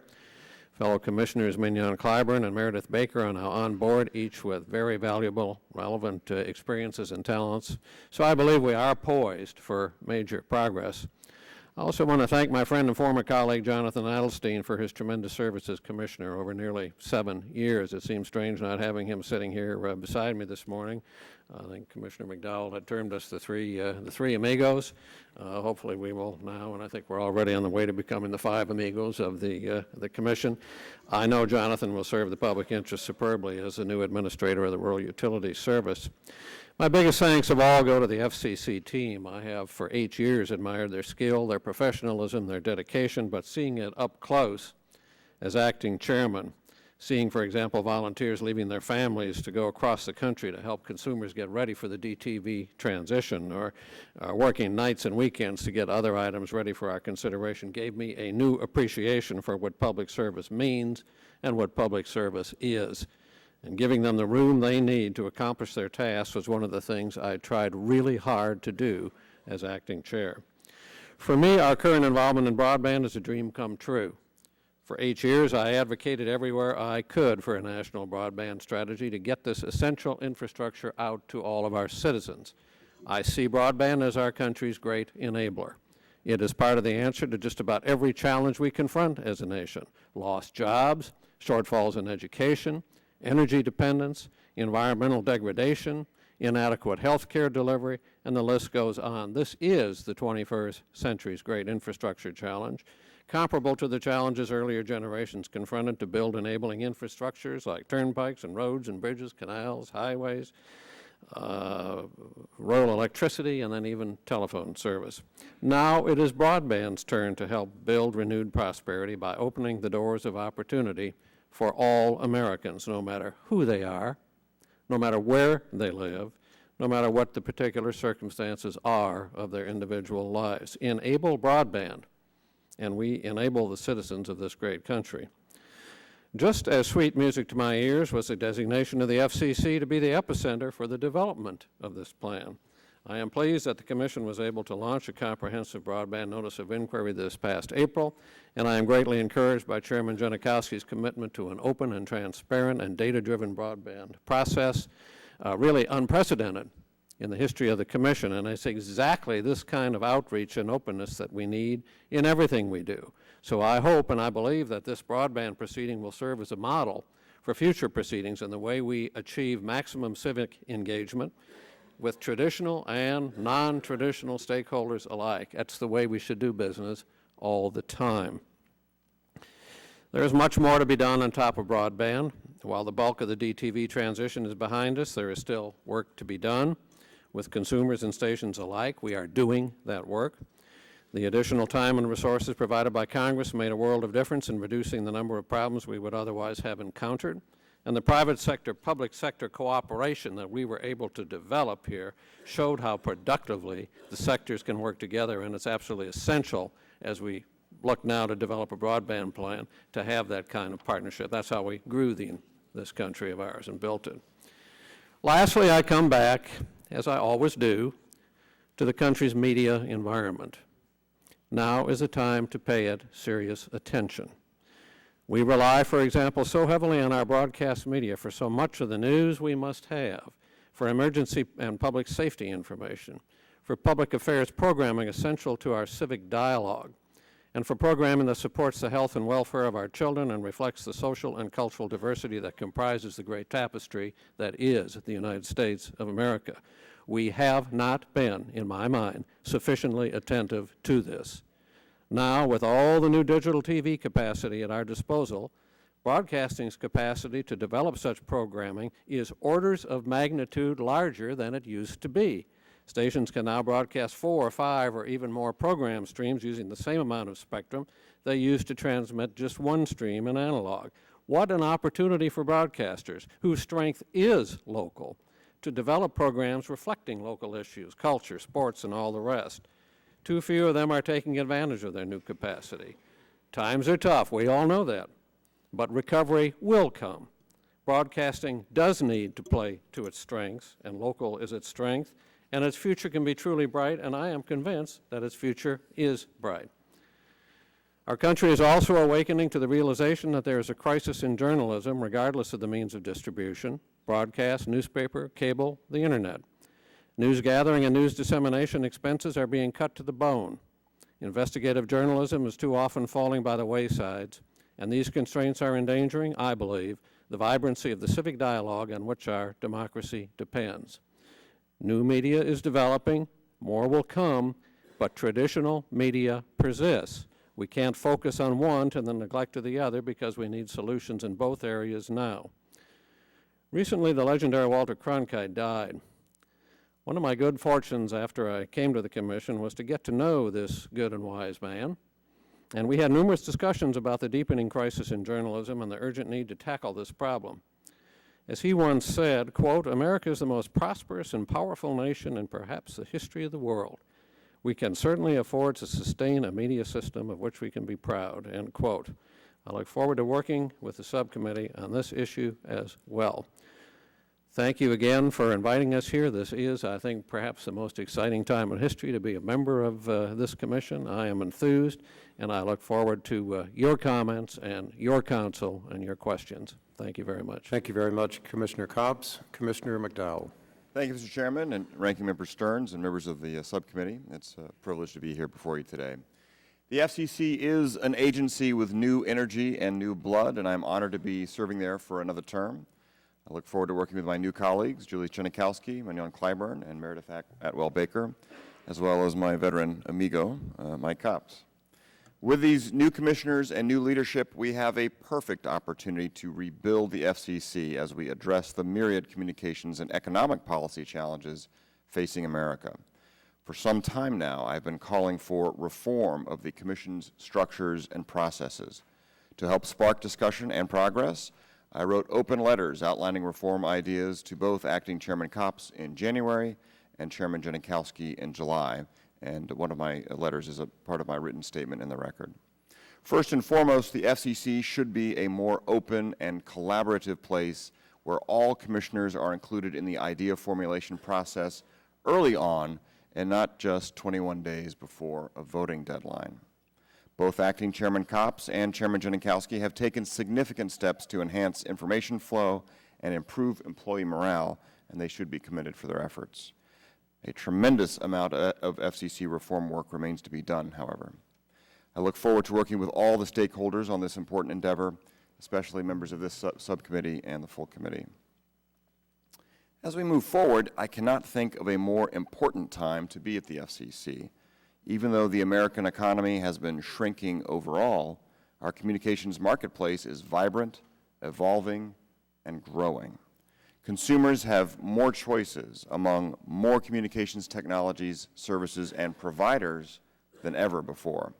For instance, 157 million Americans watched more than 21 billion online videos during the month of July alone, a figure that is growing at a double-digit rate each month.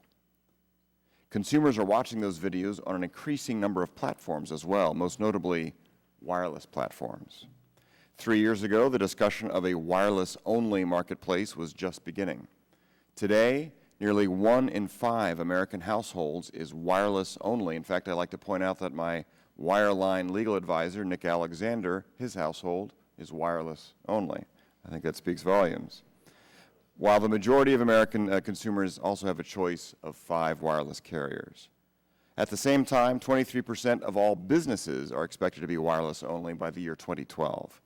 America's wireless broadband market is leading the world by growing more than 400% over the past 3 years. Additionally, America has the fastest growing fiber to the home market in the world, with an annual growth rate of over 120%. 5 years ago, less than 1% of American homes had access to fiber. Today, that figure stands at 13%. Since the year 2000, the number of high-speed lines in America has increased more than 1,900%, from approximately 6.8 million connections at the end of the year 2000 to almost 133 million lines nearly 9 years later. To grow that number further, American businesses will spend up to $80 billion on new broadband infrastructure this year alone, and I note that this is a terrible year to be investing in capital expenditures. Certainly, our communications marketplace is far from perfect, and more must be done. As we prepare our congressionally mandated national broadband plan, however, we should not just examine our shortcomings, but we should learn from what we have done right as well. The information and communications technology sector is poised to lead our country out of the recession and into an era of sustained economic prosperity, higher paying jobs, and untold consumer benefits if the government does not adopt policies that inhibit economic freedom and investment.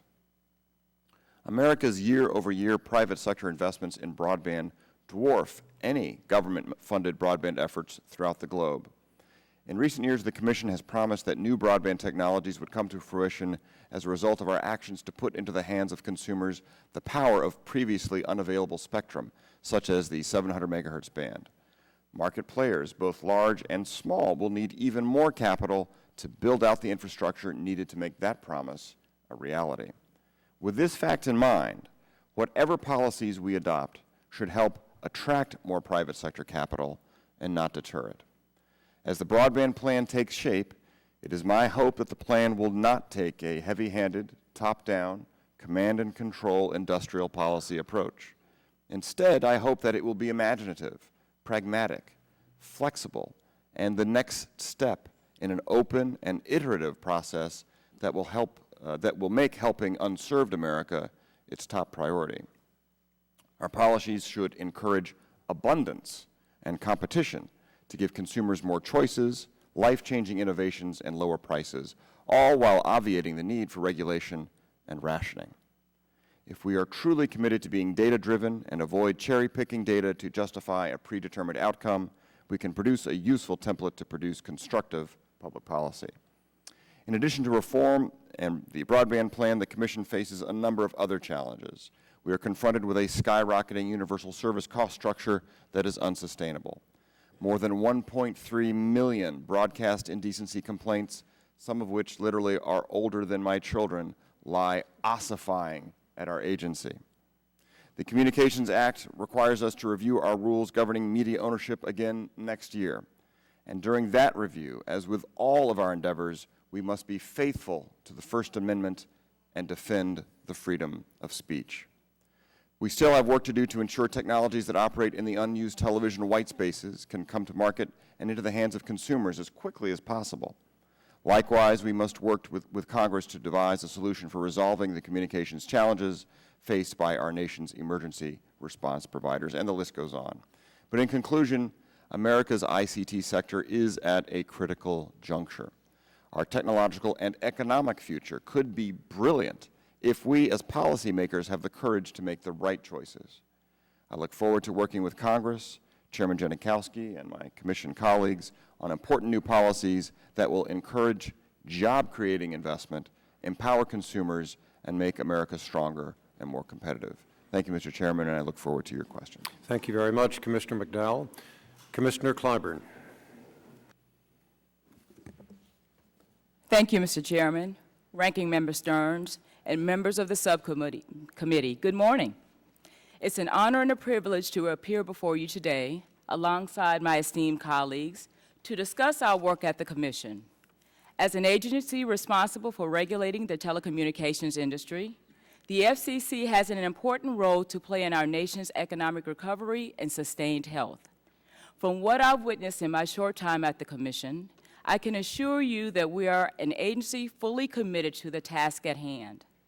My colleagues have already touched on a number of important matters facing the Commission. I'd like to highlight a few issues that will be priorities for me. First, I strongly believe that we must refocus this agency on consumers.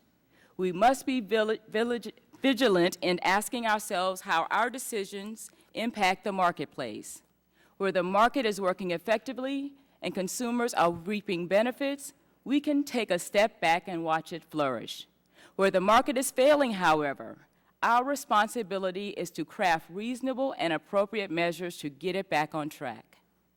Our new inquiry concerning the information disclosed to consumers when they purchase telecom equipment and services reflects the FCC's renewed focus on consumers. There is no more essential component in purchasing process than clear, accurate, and useful information. Without it, consumers enter into contracts they never anticipated, pay for services they never sought, and spend far more than they should for services they receive. When this happens, the market has failed, and a closer look is warranted. As part of redoubling our consumer efforts, I believe we must also increase our accessibility and transparency to the public. By fostering greater participation and awareness, we undoubtedly will yield superior results. This means making the Commission far more accessible to the general public through our website and other new media tools, as well as finding innovative ways to open our doors beyond the Beltway. I want to also touch on the National Broadband Plan. While much of the focus over the next several months inevitably will be on the core elements of broadband deployment and adoption, the plan must also account for national priorities beyond the traditional communications realm. Two such areas, about which the members of this committee are intimately familiar, are energy and health care. When it comes to thinking about the intersection between broadband and energy policy, the conversation begins with the smart grid. If we take seriously the notions of energy independence and reduce greenhouse gas emissions, we must develop a grid capable of accommodating renewable power as a significant portion of our energy generation mix. Our broadband plan must account for the continued development and growth of this technology. Broadband policy also has the potential to transform the way health care is delivered in this country. In order to develop a useful plan that incorporates innovative mechanisms for providing quality health care, we must first understand the industry's infrastructure requirements, the current reasons for inadequate access and adoption, and ways in which we can facilitate effective and secure online access to medical records. In bringing these and other sectors of the economy into the fold, coordination among a variety of federal agencies and state entities is paramount. I will do everything in my power to ensure that we continue to work effectively with all stakeholders. The final issue I would like to address this morning is the one of the state of minority ownership. I'm pleased that our chairman has already indicated that this is an issue he'd like to address early on. But before we even begin to find solutions for the lack of diversity in media ownership, we need to have an accurate diagnosis. And to do that, we need credible, reliable, and complete data. We don't have that now, and in my view, we need to get the ball rolling as soon as possible to come to terms with exactly why our broadcast industry is in the state we find it in today. I look forward to working with my fellow commissioners, Chairman Janikowski, and the subcommittee as we develop the most effective telecommunications policies possible. The American people are relying on all of us to work cooperatively to ensure that they are being provided the widest array of services at the highest quality and the best prices. Thank you for the opportunity to appear before you today, and I look forward to answering your questions. Thank you very much, Commissioner Clyburn. Commissioner Baker. Good morning. It's still morning for another 15 minutes. So, good morning, Chairman Boucher, Ranking Member Stearns, and all of the very distinguished members of this committee. It's really exciting to be here today, and I'm very grateful for your kind words about my tenure at NTIA. I really hope to bring that experience to enhance all of our experience at the FCC. So during my first 6 weeks at the Commission, I have had the opportunity to meet the various bureaus and the offices, and I have been greatly impressed by the agency and the depth and the talent and the dedication of the staff as we really face unprecedented challenges of the significant issues before us. Chairman Janikowski gave an inspirational speech to the FCC staff on his first day, and he stated that the promise of technology has never been brighter, and consequently, the obligations of the Commission have never been greater. And I share that view. The FCC holds the keys to unleashing the power of broadband, the new media landscape, and true public safety interoperability. This responsibility is challenging, but the rewards will truly make a difference in the life and future of every American. According to one metric, the communications industry constitutes 1/6 of our economy and is the foundation upon the rest of it runs. A 21st century communications infrastructure is essential for restoring sustained economic growth, opportunity, and prosperity. Congress has instructed the FCC to develop and implement a national broadband plan. This directive holds great promise for our nation, and as you have heard, we are hard at work on it. Broadband has become critical infrastructure. The enabling technology from everything from the future of our children's education to the next generation of healthcare, smart energy grid development, and again, true public safety interoperability.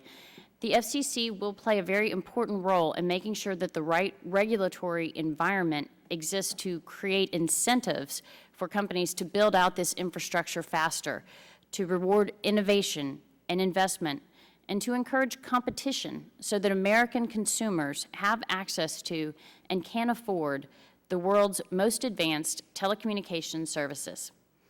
We are gathering the data to ensure that our recommendations are well informed. I believe that we can reap great benefits from a more efficient, transparent, and flexible spectrum policy. The Spectrum Inventory Bill, introduced and co-sponsored by so many of the members of this subcommittee, shows important leadership and is a first step to increasing wireless broadband use in innovative ways, such as secondary markets, leasing, and test beds. As many of you know me from my previous position at NTIA, I think it is critical to pursue policies that foster the efficient use of spectrum to promote the continued innovation and investment in the wireless marketplace. We plan to take a hard look at the means and tools to maximize spectral efficiency and to optimize the use of the country's bandwidth. I'm pleased that the first vote I cast at the Commission was to see what else we can do to promote innovation in the wireless sector. Further, this afternoon, we will have a broadband workshop on spectrum, and on Monday, I will host our first field hearing for the National Broadband Plan, a spectrum hearing in Austin, Texas. It's imperative that we lay the foundation for wireless, the fastest growing sector of America's broadband economy, to continue to flourish. During the past weeks, I've had the pleasure of meeting with many of the members of this committee, and it's a very talented and dedicated group. I want to thank you for taking the time out of your busy schedules to visit with me and share your thoughts on the communications policy and the future of the FCC. I've learned a great deal about your respective views and the range of issues that you face in your districts. I look forward to continuing our dialogue and to working together for the benefit of American consumers. The FCC has a profound impact on what the American people see, hear, and read. Healthy competition can benefit consumers and in many cases can reduce the need for affirmative commission action. However, the regulatory mandate of the FCC will remain an important one as our society continues to experience technological advancement in the communications sector. I take this responsibility very seriously while working to promote the principles of investment, innovation, and competition for the benefit of all Americans. In conclusion, it's a true honor to be serving at this time with my 4 colleagues sitting with me at the table and with the wealth of their experience and expertise. I, too, would like to add my voice to thanking Acting Chairman Copps for reintroducing a collegial tone at the Commission, which Chairman Janikowski has continued to build upon. I look forward to working with them and Commissioners McDowell and Clyburn in taking actions that will have extraordinary impact on the everyday lives of the American people. Thank you again for the opportunity to appear before you, and I look forward to answering your questions. Well, thank you very much, Commissioner Baker, and the subcommittee's thanks to each of our commission members for your very thoughtfully prepared comments here this morning and for the time that you've taken to have this conversation with us. I want to begin by complimenting each of you on what I perceive to be an outstanding bipartisan dialogue among you and a determination to work effectively together in order to advance telecommunications policy. My personal view is that is the way that the best policy is made, and it's a practice that we continually attempt to pursue here on this subcommittee as well. Chairman Janikowski, as you begin to draft your broadband plan, I want to draw your attention to 2 areas with regard to which I hope you will provide a particular focus. And the first of these is the need for extraordinarily high bandwidth extending to libraries in communities across the United States. Presumably, we would have fiber optic connections to every library in this country once your plan has been fully implemented. Libraries are an intellectual hub. They are a social hub in many communities across our country. They typically offer computers with broadband and free internet access, and hundreds of people in the typical community will receive their free internet access by virtue of that offering at the local public library. They also offer their own content through their websites, and many of those areas of content involve full motion video, which of course requires large bandwidth in order to deliver. And when you have a broadband line extending into a library, a very high capacity line, that line can then be a jumping off point for last mile applications for residents and businesses located between the library and the central switching office where that fiber connection terminates.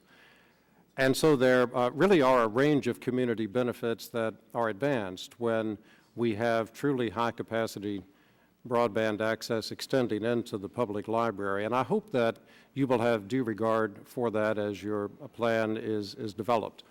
I'm going to ask for your comments on that. One other issue related to broadband, and I'll just ask for your comments on both of these at once.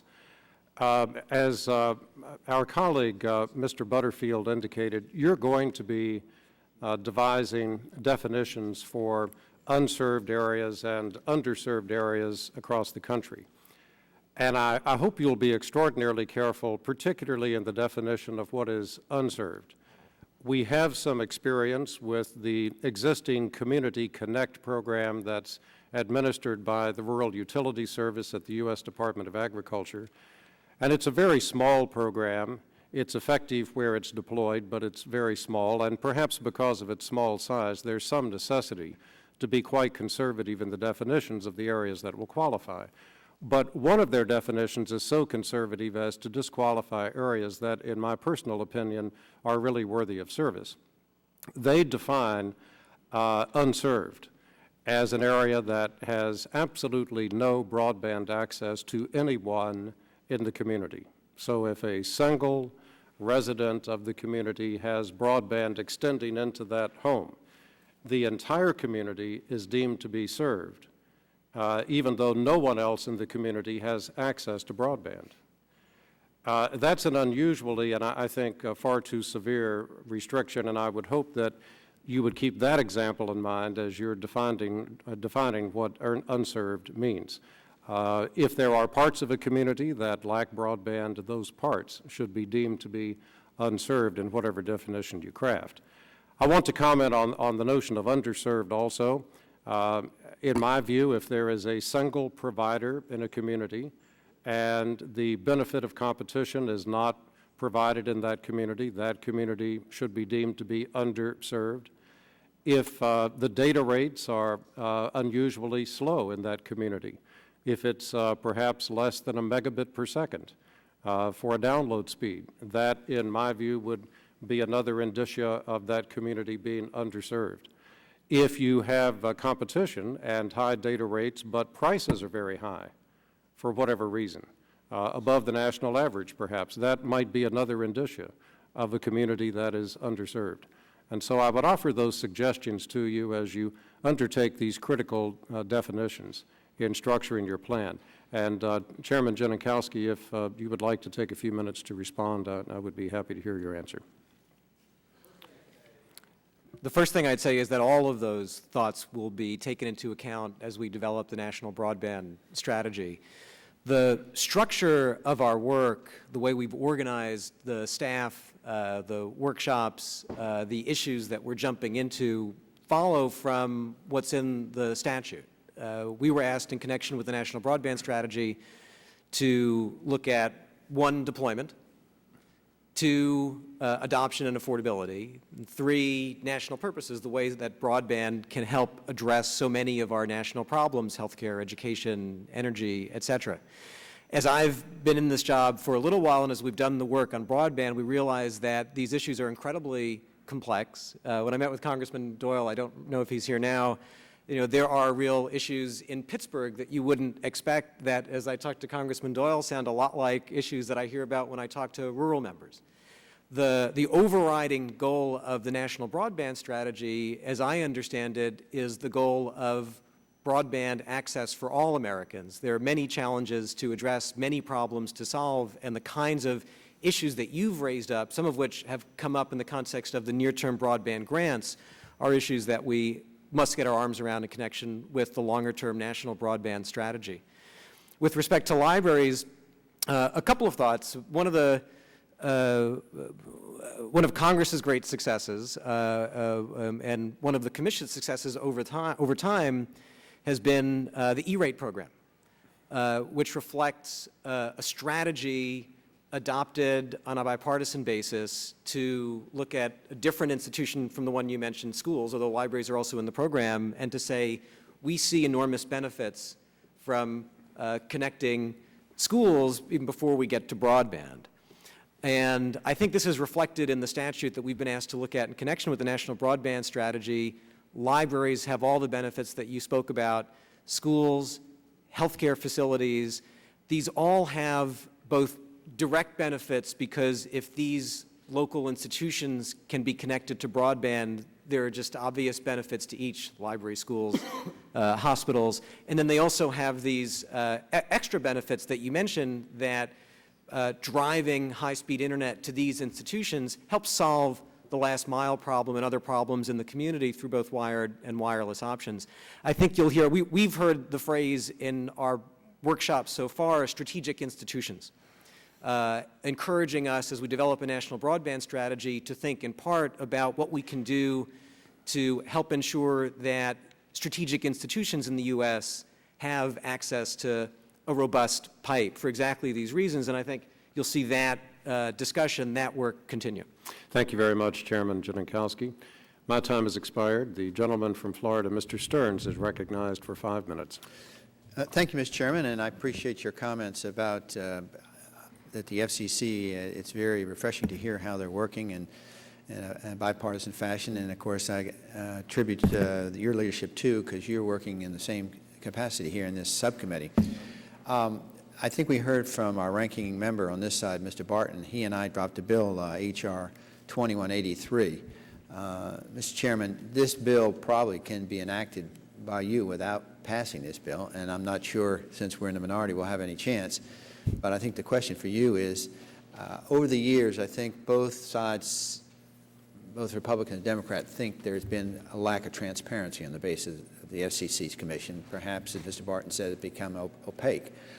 So we'd like to see, publish specific text of proposed rules in a timely fashion, allow public at least 30 days to file comments, 30 days to file replies, establish deadlines, and publish its decisions within 30 days after adoption. I would like your assurance that you will perhaps implement these and make the FCC more transparent, and then I'll just ask Commissioner Copps and McDowell right down the line quickly to get your opinion. So go ahead, Mr. Chairman. Sure. I think these FCC process issues are very important. They do relate to ultimate better decision-making at the FCC. As I mentioned, one of the first things that I did was appoint a very well-respected special counsel for FCC reform who was leading this process, and I've asked her and the team that's working on it to take all of these ideas into account, and we will.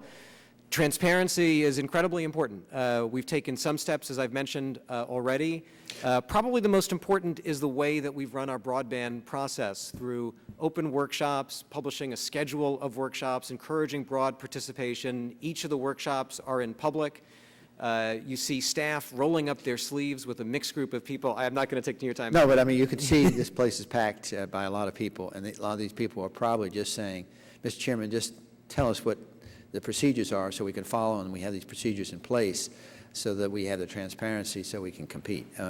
Commissioner Copps, I guess the question is, do you agree perhaps that there needs to be more transparency? I do agree with that. I tried to foster that kind of transparency while I was acting chairman. I am confident that under Chairman Janikowski's leadership we're going to have that. There's one area where we need a little help, though, and I'd like to ask you for some help to make our commission run better. And I've talked about this before, and I know some members of the committee. I remember a dialogue with Mr. Barton last time, and he was supportive of this. We're all talking about the sense of camaraderie we have here and the openness in the discussion. Yet more than two of us can ever get together to talk. We have this incredible array of talents and experiences. Just putting myself in your place, if you could only talk to one other of your colleagues and nobody else, you'd be in one hell of a fix. And I think we're in kind of a fix that way, too. So I think we need to do something you need a on the closed meeting rule. I really do. Okay, thank you, Mr. McDowell. Yes, I support the spirit of your bill. I agree with Commissioner Copps. Sunshine Act reform, among some other statutory reforms, would be helpful. I've been speaking out about FCC reform for actually a couple of years, but most vocally this year, I've attached that letter as part of my written testimony to Chairman Janikowski in July. I think there's a lot more work to be done. I think we do have the building blocks, to answer your question directly, to do a lot of FCC reform already. Okay. So we do have the building blocks to make a good, transparent, effective agency. Commissioner Clyburn, I think with your experience, you'd agree that transparency is key. I think in your opening statement, in fact, I want to comment, you were the only one that was right on time within the 5-minute Thank you very much. A part of the process, I appreciate you recognizing. During the process, I was impressed. Yes. And I appreciate it. One of the things that we are considering doing inside of the agency to promote greater transparency is revising our own ex parte rules and to make sure that the public knows how we're dealing with outside parties and what's being communicated. So we're taking internal efforts, making internal efforts towards that also. I'm going to start with my next question for Commissioner Baker, so I'll allow you. Just recently, the D.C. Circuit threw out the FCC's cable ownership cap because the FCC had failed to account for all the video competition to cable that comes from satellite and phone companies. I guess, will you commit not to support regulatory and intervention in today's competitive market, and just allow innovation, and without making detailed showing of both market power and market failure? And so perhaps you might just comment on that. Yes, I will commit to that. Absolutely. Okay. I think we have a new media landscape. I think that's what the DC court told us. I think that we need to continue to foster innovation. I think generally as a principle, I start with that markets work better than regulation, and we need to make sure that we add all the incentives that we can to the marketplace. Mr. Chairman, I just might comment on the DC Circuit's actions. Well, when the market works and there's sufficient competition, then the FCC has no need to act. When the market isn't working and consumers could benefit from policies to promote competition, then the Commission must act. And I think we've seen over time that both are true, and it depends on particular circumstances. Thank you. My last question, if I could, Mr. Chairman, is dealing with more of a local parochial issue. I have a community called Pomkey in my congressional district, and they have a cable company called Cablevision of Marion County. And the problem is they can't terminate their cable service. We have written to the FCC about this, and it seems unfair and a potential violation of the FCC report and order 17-089, declaring exclusive contracts to be null and void. And I was just wondering if you could give us an update on my letter to you dealing in behalf of the Pomkey community and what can be resolved ultimately and how quickly. It's a fair issue to raise. We had a chance to speak about it, and after our meeting, I spoke with the Media Bureau and told them this proceeding has been open since 2007. That's about long enough. So they're hard at work at resolving it. I can't give you a specific date, but we will work to resolve it, and in general work to close out open proceedings like this. Certainly before the end of the year. Yes. All right. Thank you. Thank you very much, Mr. Stearns. The gentlelady from the Virgin Islands, Ms. Christensen, is recognized for 5 minutes. Thank you, Mr. Chairman, and thank you all for your testimonies. I have a parochial question also.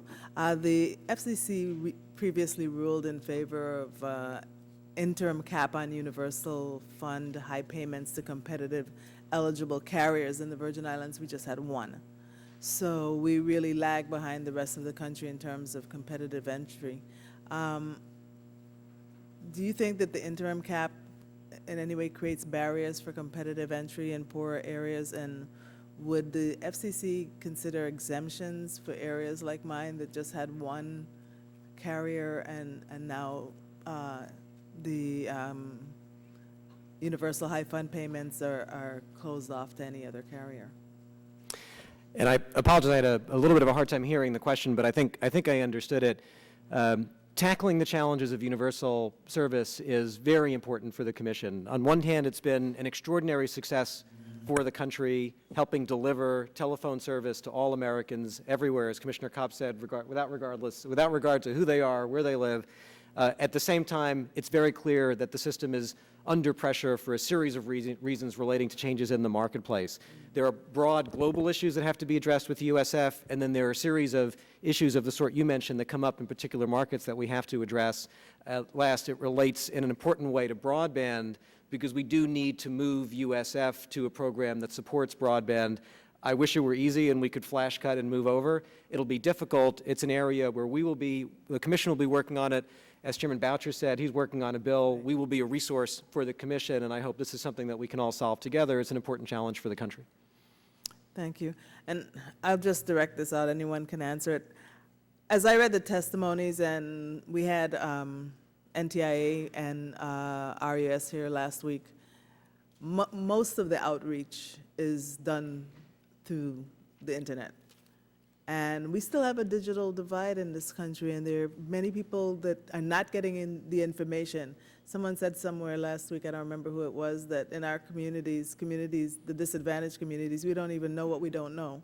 So how do you plan to reach out to those people who are still not connected? And we still have an issue of increasing demand for broadband as we proceed to build out. So are we able to reach people who don't have internet connectivity to get their input as we move forward? We have to. It's incredibly important. It's one of the reasons that we're doing the open workshops where people can come in and participate. They can participate online. They can come in, and it's why we're starting field hearings, as Commissioner Baker mentioned. There's such an important, challenging, I don't know if it's a catch-22 or a virtuous circle, depending on how you look at it. If the government wants to communicate with my 17-year-old, they better use the internet. If the government wants to communicate with my parents, don't try. Right. And this is a real challenge for government because we do have to reach people in a variety of ways when it comes to services in the ways that people actually communicate. One of the big benefits of pursuing universal broadband is that, and this won't happen, quickly, but when it happens, there are tremendous potential cost savings for government because instead of communicating with people and providing services as we have to do both online and offline, we can begin to provide more and better services online. We can't do that until we really achieve universal broadband because of the real challenges that you mentioned. We can't leave people with an inability to participate and to benefit from the services and information that the government supplies. Commissioner Kops, did you want to say something? Well, I very much agree with that, but I also would just add that until we get to that day when we have that capacity, we have all of these non-traditional stakeholders who don't know what's going on at the FCC, don't have the resources to hire a lobbyist or a law firm in Washington, D.C., yet they are impacted daily by the decisions we make. So I think, and Chairman Janikowski is doing a sterling job of this, and we're going to have hearings. We're going to be reaching out to minority groups. We're going to go to the inner city as well as to rural America. We're going to talk with the disabilities communities. I've already been to some of the to Indian country because the problems there are so glaring. So we really have to use every technology, every device, old-fashioned, new-fashioned, or whatever, to get the word out and get the participation of everybody in this broadband plan, because in the final analysis, the broadband plan ought to be of, by, and for the American people. Anyone else? I have about 10 seconds if you'd like to add. He's allowing me to go out of order. Seniority, we have. One of the things that I am excited about is it was mentioned about the field hearings. I'm planning a field hearing for October 6th in my in Charleston, South Carolina. And one of the things that I am keenly tuned in on is I'm trying to do it from a two-fold perspective, meaning doing some work in the city where you have some problems of, maybe underserved challenges, and going out in the rural areas where there are unserved challenges, and speaking with some friends and church members, and some of whom are friends also. I don't want to say that I'm excluding. And librarians. My mother was a librarian. All of these groups that mentioned, all of these persons need to be engaged in these conversations, and then and only then can we maybe get the groundswell that we need to promote this broadband universe in which we know the public can benefit. Thank you very much, Ms. Christensen. We are expecting a series of recorded votes on the floor starting potentially within the next 10 minutes. Mr. Stearns and I were talking about a way that we might be able to facilitate the questioning of witnesses in the hope that perhaps we could finish our work here before these votes begin. We have a large number of them pending, and it may be an hour or more before the votes are completed. And we were thinking that perhaps we could ask members if they would be willing just to ask one question each. Would that be satisfactory? If anybody seriously objects to that, this might, Mr. Barton. Reserving the right to object. Yes, please, Mr. Barton. I'm not aware of what's the availability of the commission. Do they have to leave at a time certain? I'm not aware that they do. We could have them go to lunch and then come back. My concern is that I think many members may have flights scheduled for the early afternoon in anticipation of the House adjourning for the week, which we're going to be doing by about 1:30 or so. Well, continuing my right to reserve, I'll do whatever you and Mr. Stearns have agreed to, but I think it's so rare that we get the entire commission here. If members self-select not to question them, that's their decision to self-select, and in my case, go to Texas as opposed to stay here and be intellectually stimulated. But I would, I would encourage the chairman and the subcommittee ranking member to allow those members who wish to fully participate past departure time of the Congress or the adjournment time to do so, because we don't get the entire commission very often, and there's some new ideas. I listen in my office to all the statements of the commissioners, and again, if you and Cliff have made a decision, I'm not going to object, but Well, would the gentleman yield to me? Sure. We haven't made a decision. We decided we would ask the members what they wanted, and my preference would be to let each member ask at least 5 minutes. That's a preference. And I agree with what the gentleman's saying about the unusual importance of this hearing as compared perhaps to some others. We will proceed in regular order. I think we've now consumed most of the time we have remaining anyway. The gentleman from Texas, Mr. Barton. This happens to be my time. Is recognized for 5 minutes. I'm not going to try to use all 5 minutes. I'm going to list the things I want to talk about and then let the commissioners, primarily the chairman. I want to talk about transparency. I'll just say that I heard what Commissioner Kopp said. I agree with him. I would be happy to work with the commission to put together an amendment or a draft bill to try to get the subcommittee and full committee. I think y'all should be able to communicate without having to go into formal session. So however we can facilitate that, I support that.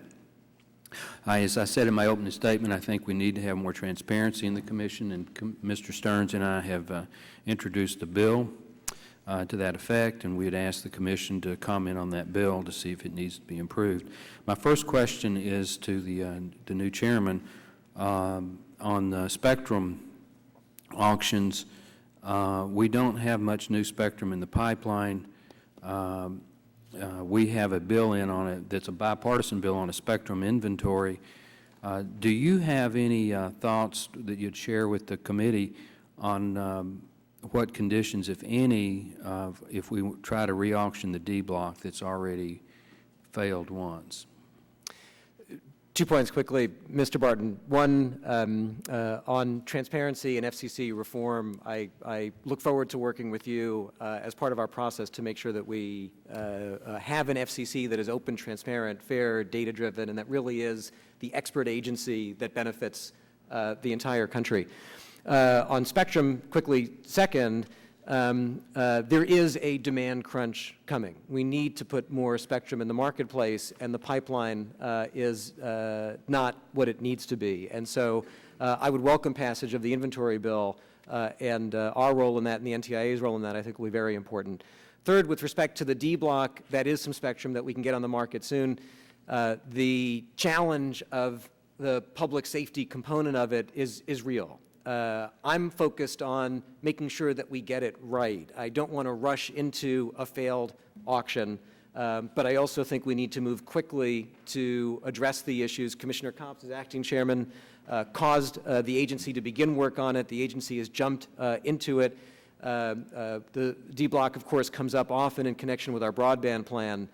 So we don't have anything now in terms of what we will be looking at, but Do you have staff is hard at work. time frame to put some proposals out there for the D block? It's something that's being actively looked at, and I think no later than in connection with the broadband plan, we'll have So you're options talking to look about at next. February? Is that because the broadband plan, I think, is... Yes, no later than February, we'll have real options that we're looking at and considering because of the nature of the spectrum and its relationship to a national broadband strategy. My last question deals with universal service reform. I don't think it's any surprise to anybody who's followed this committee that I'm a big proponent of that. The Universal Service Fund continues to grow. The costs continue to go up.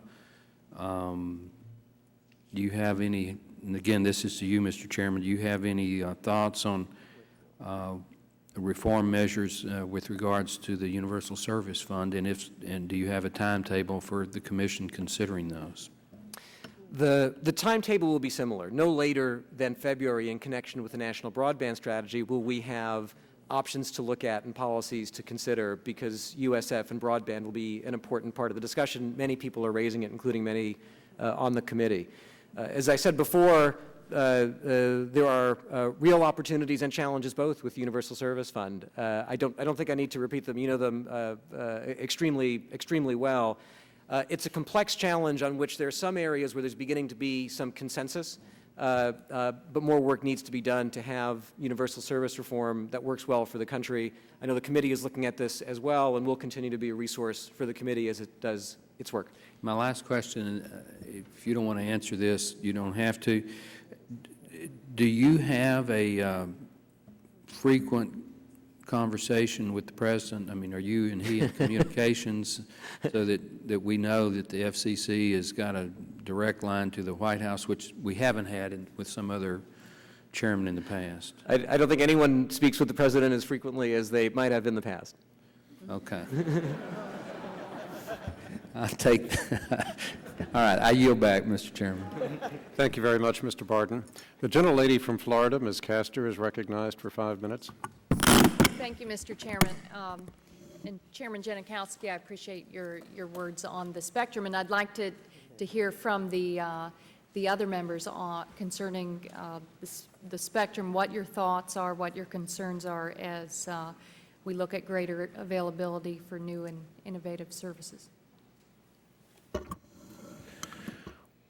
Well, I certainly share the thought of several of my colleagues that we are in dire need of a spectrum inventory. I think as of 12:20 this afternoon on the 17th of the month, there's nobody in the United States that has the foggiest idea of how much spectrum is being used and utilized. And if it is being utilized, is it being utilized 24 hours a day or 10 seconds a day? So we really need to get a handle on this. We need to make sure our auction system is working properly and is inviting the participation of small as well as large competitors. We need to make sure that spectrum is being used and utilized, and if it's not, I think we ought to be looking at some alternatives for other uses of that spectrum that may have been licensed. So these are a few of the things that I think we need to be concerned about. But what I'm hearing from all of the folks testifying on the broadband workshops is that in many ways this comes down to a question of, is there spectrum to do what we need to do?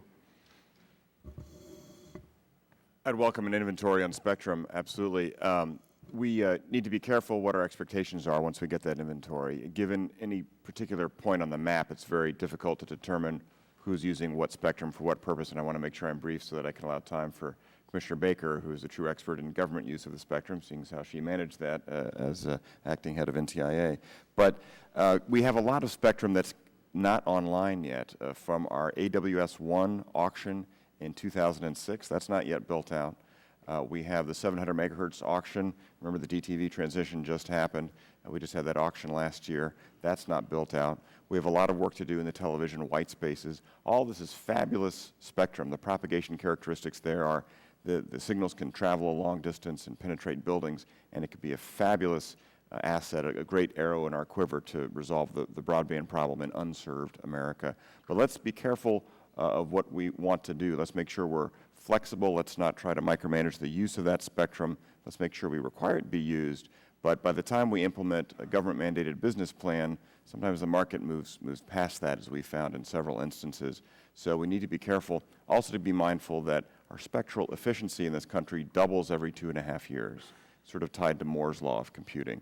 So that since Marconi's first transmission by radio, or invention of the radio, we are now 2 trillion times more spectrally efficient. So keep that in mind. I agree with my colleagues that we need to understand what is out there and how it's being used. It is critical. It is really critical that we have detailed data so we could allocate more effective, allocate spectrum and allocate it effectively. I'll agree with all my colleagues. But where we need to go is we need to have a more efficient, we need to have a more transparent and a more flexible spectrum policy. And I think there's an awful lot of things we can do and an awful lot of ways we can work with our government partners as well.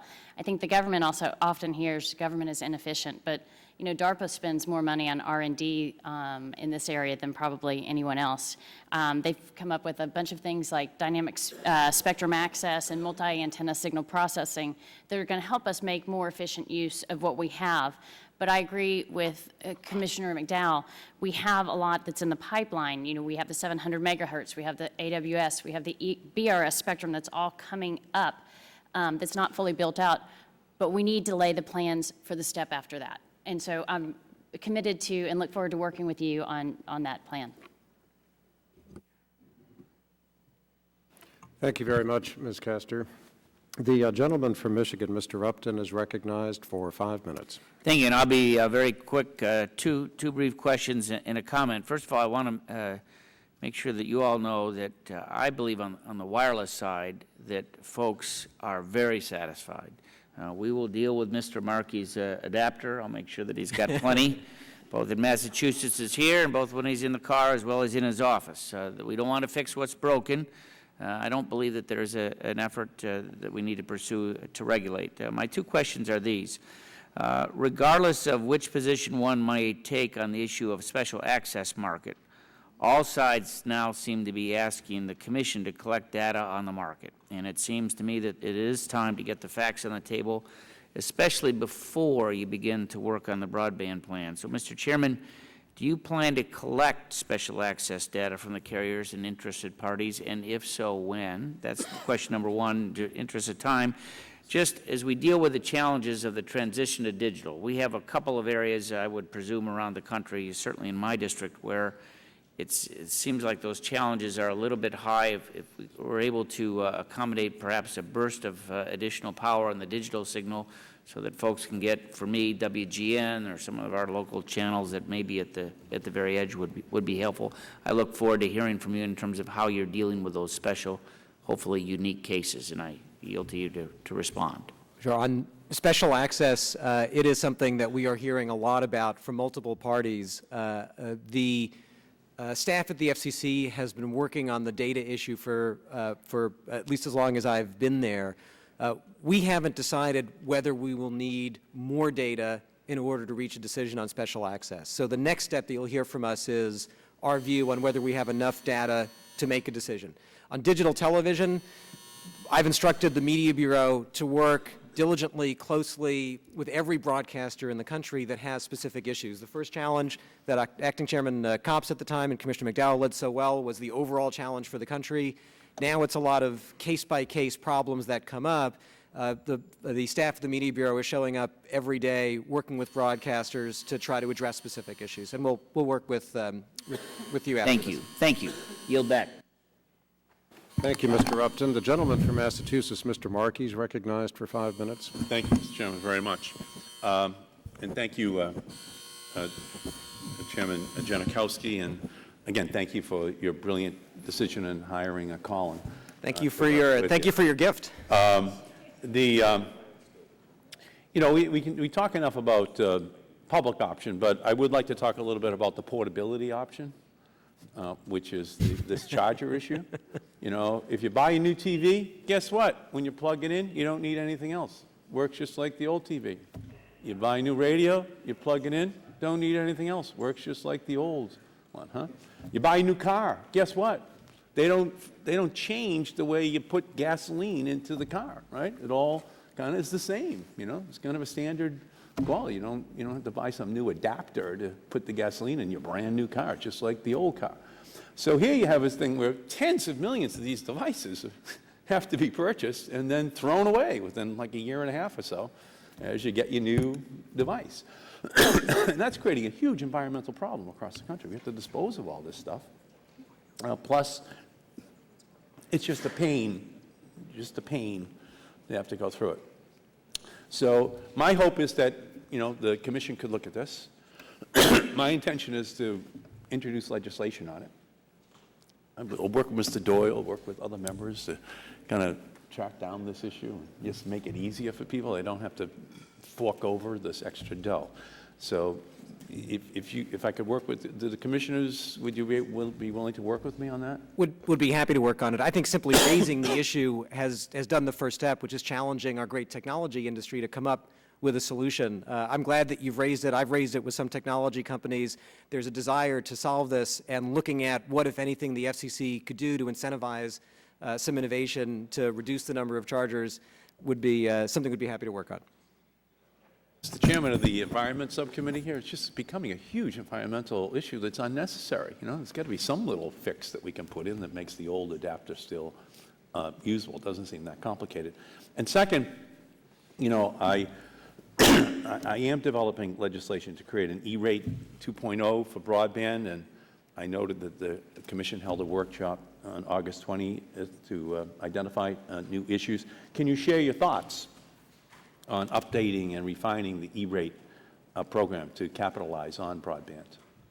We're looking as part of the broadband strategy, in part because Congress told us to, not only at deployment and adoption, but also what the statute calls national purposes, how to make sure broadband serves healthcare, education, energy. The E-rate has been such an extraordinary success. Let's lead the world in education, libraries, hospitals when it comes to broadband, and we'd be more than happy to be a resource to you in thinking through the best way to make that happen. That would help me a lot, Mr. Chairman. The thought that I had back in January and February of this year was, here's this great stimulus package, there's a broadband component to it, why don't we just have a plan for the nation? And so that's why I added that amendment into the bill, so that we could all step back, put together this plan, affect the whole country, and it goes everything from schools to hospitals, but every aspect of our life, right? Let's be honest. The only reason we have a smart grid is that we had a Telecommunications Act of 1996, because without broadband deployed across the whole country, you can't manage the wind and the solar coming in from the prairies and the deserts. You can't manage it coming in from the ocean. You can't manage it coming off of people's roofs. You need the broadband telecommunications network to manage it. And so we need a vision here, that is challenging the American people to accomplish it. I thank you for the great work you're doing, and all the other members. I know other members want to ask questions, so I will yield back the balance of my time. Thank you, Mr. Markey. The gentleman from Illinois, Mr. Shimkus, is recognized for 5 minutes. And I'll be real brief, too, Mr. Chairman. Thank you for the time. Again, thank you for the Commission's presence here. And I think we've got a lot of optimism going into the future. For my friend, Mr. Markey, I'll help him create a new federal agency, and maybe we can move some stimulus dollars for this adapter program. This is the most ridiculous thing I've heard of. And handsets are lighter, more efficient. We can't have an adapter based upon 15 years ago when the cell phones were like bricks, and that's what would happen if we direct a solution to this. We got to let the market do that. But I do agree with Ed on the broadband deployment and the mapping issue. And I'm always angry when we compare apples to oranges and we talk about the OECD and comparing European countries which are small. I always talk about being stationed in Germany and being able to drive across the entire country in like 3 hours. And I can't get from one point in my congressional district to another in 3 hours. Compare our ability to deploy with a European model. So please, when we move forward, let's get off this, Europe is this, Europe is that. Let's get, like we say in the healthcare debate, a unique American experience that meets our needs and not compare us to other places in the world. And I'm just going to end with that, and I don't have a question, Mr. Chairman. Thank you very much, Mr. Shimkus. The gentleman from Pennsylvania, Mr. Doyle, is recognized. Thank you, Mr. Chairman. Mr. Chairman, in 2003 and again in 2007, the FCC, on a unanimous bipartisan basis, voted to recommend to Congress that statutory limitations on low-power FM radio stations are contrary to the public interest and should be repealed. I've introduced legislation, H.R. 1147, the Local Community Radio Act, that will do just that. We've already had a hearing, and it is my hope that our esteemed chairman will allow us to proceed to a markup and pass this legislation soon. I know that from the vote in 2007, Commissioner Copps and McDowell voted in the affirmative, but we have 3 new commissioners. So just a simple yes or no from our 3 new commissioners. Do you also recommend that Congress lift the restrictions on LPFM stations, the so-called third adjacent protections? Based on what I know, yes. Thank you. Commissioner Clyburn? Yes. Yes. Okay, it's unanimous, Mr. Chairman. Thank you very much. One other quick question, and because I know we're being pushed. In 2007, many of us have communicated an interest in completing a special access proceeding. And I can remember a letter that Chairman Markey sent back in the spring of 2007 urging action on that proceeding. Since then, the issue has laid dormant. Commissioner Kops, I know you were supportive of learning more, and I know Commissioner McDowell back in June of 2007, you wrote a letter back to the chairman saying that you wanted a fresh record. My question is, now that both sides have been willing to provide the right data, and this question is to all the commissioners, will you support finishing that inquiry that has been sitting there since 2007, sometime before we all die? Preferably by the end of the year. Would the gentleman yield? Yes. Thank you. And I'm closer to that point in time than you are. So thank you. It's a well-raised question. Yes. Yes, it's an important topic that's been raised with us by so many people. The special access is a key part. It's an important part of the communications ecosystem, and we do need to make sure that it's competitive. So it's something that the staff is actively working on and will be addressing soon. Thank you. I remember signing the letter to then Subcommittee Chairman Markey that September 2007 would suit me just fine for deciding the special access, and I remain of that opinion.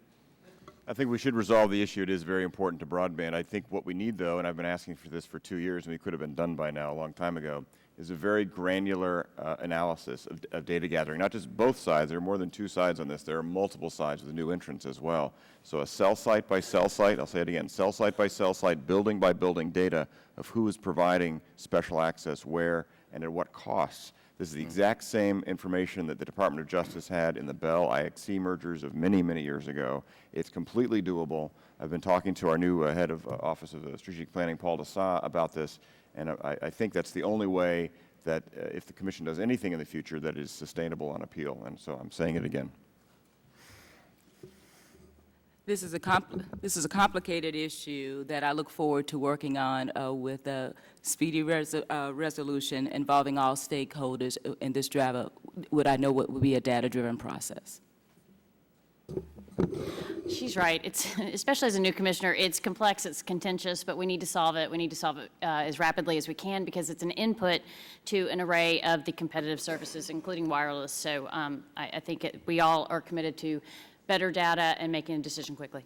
Great. And just very finally and quickly, I want to put a plug in for asking the Commission to please take a look at wireless microphones in the 700 megahertz. This has been brought up as a key public safety and public interest community, and I hope that we'll address that soon, too. And Mr. Chairman, I thank you, and I'll yield back. Thank you very much, Mr. Doyle. We now have less than 5 minutes remaining to cast votes on the floor. Mr. Deal, do you want to ask your questions quickly? I'd like very much to. All right, Mr. Deal. Georgia football hangs in the balance. Recently, the Georgia Athletic Association entered into a 10-year contract with an interscholastic organization for all exclusive rights to their broadcast and to their paraphernalia, et cetera. That company, in turn, entered into a contract with Cox Communications, the primary station being in Atlanta, Georgia. They have also now apparently refused to enter into contract agreements with traditional radio stations that have, for as long as 60 years in some cases, been able to broadcast Georgia football. Now, the result of that is that the FCC has approved the location and sale of radio stations from one small community into others. For example, now Cox Communications owns 5 radio stations in Athens, Georgia, the home of the University of Georgia. They have located towers as a result of those consolidations and ownerships of these other stations within 65 miles of the existing broadcast station's reach. And as a result of that 65-mile limitation, which is in the content owner's contract, the effect is that these historically broadcast stations have now been deprived of this ability to broadcast Georgia football games. Now, my question is, does the FCC take into account any of these so-called contractual obligations that will infringe on existing broadcasters when you approve of a new license or a transfer of a license? Do you in fact look at what the effect of it is? And in many instances it's only the town that is supposed to be the basis of the license. The only time that they have any relevance is when every hour they announce their call letters and they use that town's name because there's nothing located in that town whatsoever. That's my first question. Do you have the ability to look at those kind of tying agreements in broadcast content when you approve the location of stations? And the second one is there any jurisdiction in the FCC to look at what might be considered unfair trade practices that might monopolize the public airwaves, or is this something that is within the Federal Trade Commission's jurisdiction?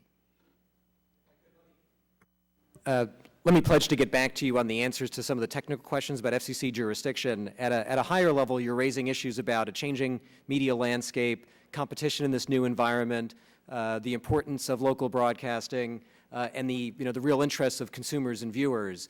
One of the things that I'm trying to make sure we do is to make sure that we have an FCC that's smart about the marketplace, smart about the consumer needs, smart about viewer needs. So I understand that this is an important issue, and we will follow up with you to understand it better and answer your questions about jurisdiction. Mr. Chairman, could we be allowed to formalize these into formal questions to submit to the panel? Without objection, the record of this hearing will remain open for a period of 2 weeks, during which time members can submit written questions to our witnesses. Thank you. I'd yield back. Thank you, Mr. Deal. Mr. Booyer, we've got about a minute left on the floor. All right, I'm going to be really quick so I can let all of you go. We can do this. We're going to go right down the line, yes or no. Do you support exclusive handset arrangements? I don't think, yes or no? It doesn't lend itself to a yes or no. I apologize. Keep going. Sorry. I would give the same answer. I think we're. All right, that's a non-answer. Keep going. Yes. It's same answer as the chair and the. A non-answer? I got 3 non-answers and a yes. Yes. 2 yeses and 3 non-answers. All right. On the issue that was brought up with regard to spectrum auction, you'd mentioned that the 06 has not been a build-out. Here's a question. I have a real problem, i.e. the federal government. Fidelity, I think, is a tremendous, it's a value of the virtue of integrity. And if the federal government, if we're not going to have fidelity and uphold our commitments to companies that actually give us money and we don't free up that spectrum, should we consider a government penalty? Go right down the line. Should we consider government penalty? In other words, pay interest to these companies for the use of their money? So I'm not sure I completely understand the question. If companies don't comply with FCC rules, they should be penalized. How about, you know, we're anxious to penalize companies, but when it comes to auction, we'll take their money, but we're not freeing up spectrum. We're not, you know, agencies are standing in the way. DOD, for example. So should we be paying interest on the use of this money when they pay it in? I'm curious. Go right down the line, yes or no? I would like the chance to speak with you further about it, because I don't. There's a non-answer. Next, go down the line.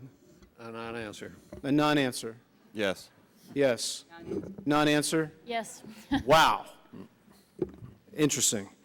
The other is, Ms. Clyburn, I spent a couple days with your parents not long ago, a couple years ago, and you probably heard this before. You look like your mom. You sound like your mom, and that's a compliment. Thank you. Okay? Everybody thinks it's your dad, but it's your mom. Absolutely. That's what I learned quickly by spending a couple days with her. When you go to Charleston and you do this little hearing, and I want you to think about the unserved, whether it's on Johns Island, Edisto, Guatemala.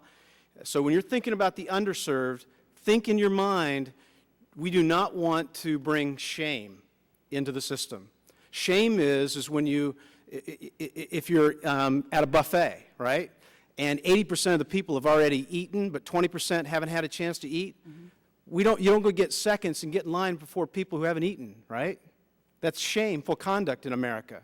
So as you make these decisions about difference between unserved and underserved, let's make sure that we are fair and equitable and we don't embrace shameful conduct and behavior by us. Absolutely. Okay? Thank you. The last thing is, in a market-based approach, please do this for me. When you think about these judgments, focus on consumer demand and then supply and price work itself out. Okay? I appreciate your guidance. And I see the power of South Carolina on this commission, so I'll be keeping my eye on you. Thank you. Thank you. Thank you very much, Mr. Booyer. And thanks to all the members for being expeditious. We unfortunately do have at least one other member who wants to propound questions. We now must recess the subcommittee. I would suggest that each of you have a marvelous lunch, and please return here at about a quarter till 2. And at that point in time, we will continue our hearing. It should not take very long after that. The hearing stands in recess.